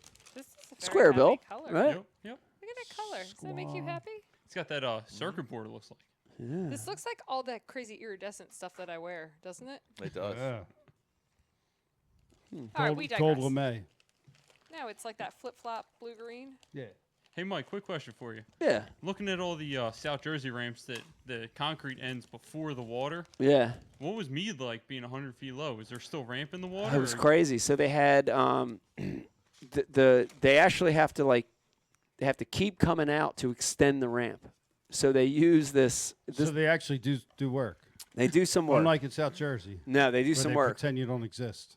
Right, But they just collect the highest taxes in the nation. Right. Okay. Carry Right. on. But the interesting thing is, it's like You launch off a cliff. It was this metal. I'm trying to think of the right way to say it. Almost like a grate that they would put down. So you were launching not on dirt, but like on this metal grate Yeah. And so like as the water lowers, they're able to just keep pushing that grate out to a certain extent, as long as the bank doesn't get like super steep. Yeah. So at this particular area, they said they had maybe like another 10 feet that they could go out. And then once it passed that, the bank gets to like a 45, and they were going to have to move the entire ramp to a different area. Wow. Because they can only do the grate at a certain, Right. falling point, Crazy. And it's, I can't tell you how many people I saw that like at the marina, people that have fished it for 15, 20 years that are like, this is sad. There's not going to be any water left. Even Rick Clun, I had a conversation with Rick. He's like, there's not going to be any water left in here. In, 10 or 15 years, it's going to be bone dry at the rate at which they're utilizing the water. Yeah, well, we learned about that because we did the Hoover Dam tour, so we learned about where the water's going. California? California. Yeah. And Kelly's Arizona. sucking most of it. Yeah. Yeah. Yeah. It's a shame because Nevada, where the lake actually is, they don't even take their full water rights. They've never maxed out their water Right. rights because they know how to manage their water and. But somebody's selling it to the other states. Well, when they created the Hoover Dam, all those states, I guess they created some sort of I got a bag of concrete. Pact. Yeah, pact or something. And this percent goes to this state, this percent goes to this state. Arizona and California take their whole water rights. Yeah. But there's not enough snow to melt. The snow melt to come down has decreased. So global warming. Right. Well, like that Tool song, what is it? Enema? No. Well, it's I about was born in '99. About the end of the world? About the flood? Yeah, that's a about great song. California falling into the ocean and Arizona. Yeah, back. flush it all away. Yes. Yeah. I love that fucking song. It's a great song. Beck, I got 3 Mike-isms tonight to run past you. We had sadistically. That's a word. Sadistically? Yes. We had sadistic. Very early in the show, we had sadistically. I feel like that sounds like a real word. See? Is it not? Yeah. Sadistically. Sadistically. Yeah. Sadistically. Not statistically. No, sadistically, like meaning like crazy, like evil. Evil, Like devilish. sadistic. Yeah. Like Yeah. putting yourself That through had something nothing that's to do with the terrible. conversation Yes, it you were did. trying to have. Sure it did. Was he trying Rewind to say the tape. statistically? Probably. All right, next one. Then we had miffed, which he was miffed, Miffed. but it was in a positive manner. He was No, miffed. I was miffed. I'm miffed by. I was confused. I'm miffed. I'm thrown off. Yeah, he was very happy, and he was miffed with Zell. And then there was Sapphire. Sapphire blue. Oh, sapphire. Right, sapphire. That's what I said. Sapphire. So Sapphire. sadistically is in a way that involves getting pleasure, sometimes sexually, by being cruel. By being cruel to Yeah. or hurting another person. There you have it. the That's fishing- exactly what I He meant. That's why appeared he to enjoyed the enjoy fishing on Lake sadistically Statistically. tormenting his weak. Never mind. It's exactly what I I'm not meant. even saying the next word. It's exactly what I meant. Okay. Sadistically. All right. I Myth like come that that you fast. called sapphire sapphire. Sapphire. Sapphire? It had nothing Sapphire. to do with the color. Sapphire oh, blue. No, you're right. It was about the color. Yeah, it was about the color. Sapphire. Sapphire. Sapphire. Sapphire. Sapphire. All right, let's give away. Miffed is a Yeah, you're aggravated. yeah. You're miffed. Mike wasn't aggravated when he was No, I using the was. word. I was miffed. I was confused. No, the fuck. That's Yeah, rewind the tape. confused is not myth. Whatever. You know what I meant. Let's give away the Psych Live gift bag here. What do you think? Riz, all night we've been asking people over on Facebook to Riz. like and share. You got Riz. to like and share the feed. Yep, and right. we're going to be giving this away over on Facebook tonight to one lucky winner. And how do we pick this? It's random, right, Jake? It's very random. Okay. So we're we picking take all the names, put them on a wheel, Yeah. spin it real quick. Okay, we'll go put it through the randomizer, and who's our winner of the Ike Live Facebook like share night? What do we got? Tonight's winner is Josh Mutters. Josh Mutters. Woo! Taking chances. Josh Mutters, you're gonna getting all 23 pounds of this massive bag It's in your growing. face, coming to you. They're getting heavy in the live well. 23 pounds of massive They're bag not spitting up in your crawfish, face. They're eating them. Oh wait, Josh. Wait. What does No, Josh wait, hold do on. for a living? Why Jo- is his name so familiar? Josh, we're throwing in white bread. Give him the white bread. That's coming Ask to you. Josh what he does for a living. Becky made that white bread. That is not my white It's bread. got a good smell to it. Sign the white bread. Do we know Josh? Josh is a author. Yes. He's the author of the children's book? children's Of the book. book. Yeah! I Nice. knew his name was familiar. Wow, I'm glad he won. Yeah. And he gets the white bread too, which is a bonus. Josh, I'll take that up. No, keep the bread in there. No, so if you check Mike's social feed, Josh wrote the most great- adorable It's a great book. It's a great and children's book. I'm telling you, informative it's a kids it's a book great about kids book. dude. fishing. It's awesome. It's I've so seen awesome. the plugs for it. Yeah, Yeah. it's a great book. It's a great So book. It's a if- great book, If yeah. you have a kid or you know a kid, check out I was a kid. Mike's Facebook page. Yeah. It's a really great book. He's got a Kickstarter, so you can pre-purchase his book. Yeah. Yeah. Yeah. The book. Here's the cool thing about the book. It, in a very fun way, it helps you identify species of fish for like a young kid. Yeah. I thought that was really cool. You know what I mean? Okay. Like instead of going the other way where you're like, this is the scientific, and like kids get overwhelmed by that. You know what I mean? Like he did in a fun way. Like here's freshwater species of fish and this, that. I thought it was awesome. I was reading about that. Like, there were some previews on your page about the catfish. It's got the spines. Yeah. We've all been spined by catfish. Oh, yeah. We got to teach kids that they got the spines. Yeah. Like that time that one got me at Bear Ass Beach and over on Green Acres in Runnymede. Yeah. And he got me, and I was so angry and frustrated and pissed off, I stepped on the catfish and broke him in half. Did you? Oh, yeah. Is there a stingray in the book? I don't know. If there's a stingray in the book. What? The enzymes. Why is that the story you feel the need to share as we're talking about this guy's amazing No, book? the book's amazing. I'm just saying it. Bear Ass Beach back in the day. Okay, don't tell it. Don't tell it. It's okay. Oh, okay. Runnymede. Half catfish. I have. them. Josh, we're excited to send you this. We are excited. to send it. Yes. Thank you for being Josh, here. And the sandwich. Not the sandwich. The bread. We're all Why? gonna But sign it back. with a Why Sharpie. was there just? Yeah, we were signing that bread. We could actually put just one slice of cheese in and call it an MLF sandwich. No, I did. That's Dang, bad, man. That didn't come across right, did it? I meant bad. from like the story, the funny. Never mind. Someone's gonna take that and be like, Becky doesn't like. I love everyone. Shout out to Bass Regionals giving out the best sandwiches I've ever had. Really? Actually, Yeah. I don't love everyone. Tomato cheese in South Carolina, I dude. enjoy making fun of everyone. Agreed. Oh no. Brian, what a good show tonight. Is anyone still watching? What a good show. I don't know if anybody's watching, but I got to tell you, Riz, great show tonight. I would say double whammy tonight, Brian, with a goat, like a past That was fun, dude. I'm sad that I missed that it. was I'll great to tell have him Pete to Zell sit- on there. He can sit out every time we Yeah. have Zell Rowland on Dude. or Rick Klon on. Yeah. Pete, Pete, this one out, take buddy. a nap, Yeah, Pete. yeah.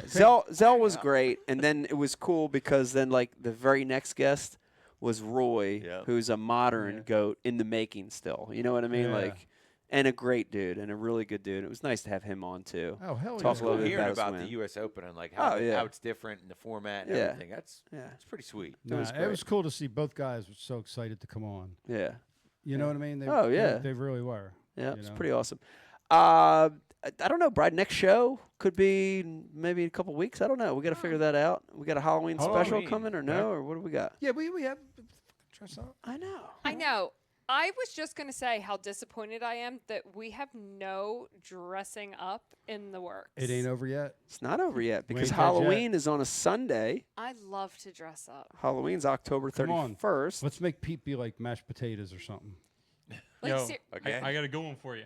You know I got a good Pete's one. not watching, so I'm making Pete dress up to the next one, and we won't even dress up. Like, we'll just make his ass sit Oh, here yeah, that's as a good. mashed For that. potato. I'm all about it. Old school Pete, I got a story for him of driving through a pumpkin patch. And you know he's not listening. He's in bed already. Old school Pete? There was a story of Pete probably like 20, 30 years ago driving through somebody's pumpkin patch at He a was already tournament. 40 at that point. So if you bring Pete as a pumpkin, we got him. We got a good story for him. Wow.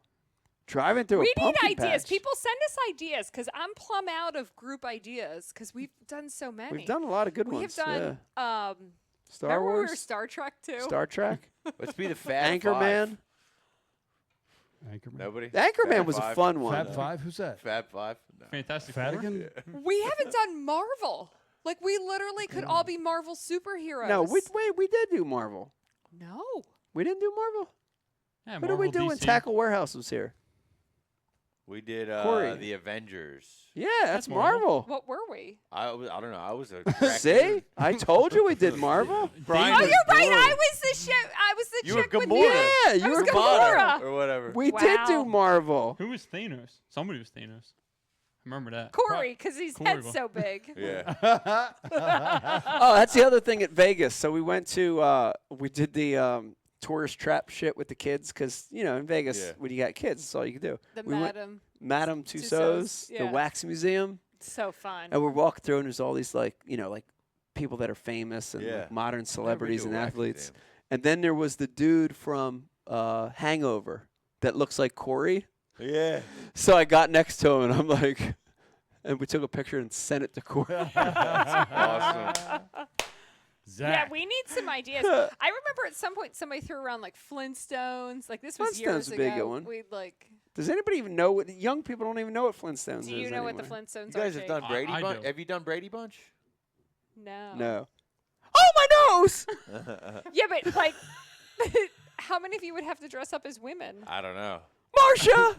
I'm the only woman. Like, we Wouldn't be need the first more time. male-dominated groups. I don't know. What I'm about plump- bands? Like, could we be like, I don't know, like Hey, hey, we're the Monkeys? name some bands, bro? Beatles. The Beatles? The Beatles, Monkeys? yeah. AC/DC? You know, we should be one. The Who? What are those like German clogging, like you know, like the clogging. Doesn't Tom do that? The whole time we Apprenticeship? could just Definitely. Let's dress up Yeah, as Tom Amish. Clogs. Are we still live? Are we? I think we got like 30 people on. Do we? Yeah. This is what happens after we I turn see off and 17. we forgot and just. And you 17:30. got YouTube. Has anyone sent us ideas though? No. Or are they all just watching us Nah, talk stupid? they're They just fell asleep watching. with their phones on. Oh yeah, definitely. Yeah, The that's- question let's- is, Let's is make it a social media poll or something this Yeah, week. yeah. Yeah, that'd be cool. Let's Yeah. creatively Yeah. get people wondering. 'cause there is a big There's definitely question. a lot of stuff We out need there. help. There's a lot of guys that were announced on Bass University of fishing the NPFL. The question goes to Mike. Are you fishing NPFL, the elites? The question still stands on the message board. I wouldn't That's rule a anything really out nice right question. now. You should tune into our costume special, and maybe we'll tell you something. LMFAO. There you There's go. going to be an announcement for an announcement. What did they? Can I Yeah, ask you we something? might Did make they an announcement. officially announce those other dudes that were rumored? Are they officially in? Yeah, Yeah. they're announced. 100%. Who? Hackney, Hackney, Patrick. Walters. Yeah. Buddy Gross, right? Wow. Bogo. I Buddy believe- Gross. Yeah. Damn. Who the Who to what the? oh, God, I can't think. I wonder if they've Lava. signed up to fish, or did they pay them to fish? Huh? Yeah. Say it again? NPFL. Yes. I wonder how they got those guys to come fish. I think they came to them. Yeah, I don't know. You I know wonder if who they I comped love? them. I wonder if they comped the Luke entry fees to those Duncan. guys. I think They I would love never. Luke They would never Duncan. come out and publicly say that because, you know, you wouldn't want to cause mutiny in the ship. But I feel like they got their entry fees paid. You don't feel like I don't know. you man. don't feel like those guys are just going over there thinking they're just going to mop up on That's what I think. the field. I think they're going over there playing. How embarrassing it would be if they went over there and didn't mop up, which is very possible. It's fishing. Very possible. I beat Iaconelli in the Winter League. You have beat me many a times. I'm serious. Beck, It's the only- fishing. The only idea we have is the Adams family right now. That's all we got. The Adams That's a good Motley one. Crue. That's a good one. There you go. Do-do-do-do. There you go. Who's gonna be cousin it? It'll be Pete. We'll What? just put Pete and cousin it.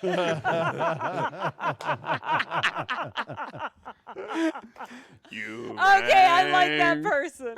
That was Wild Bill. Wild Bill. Wild Bill.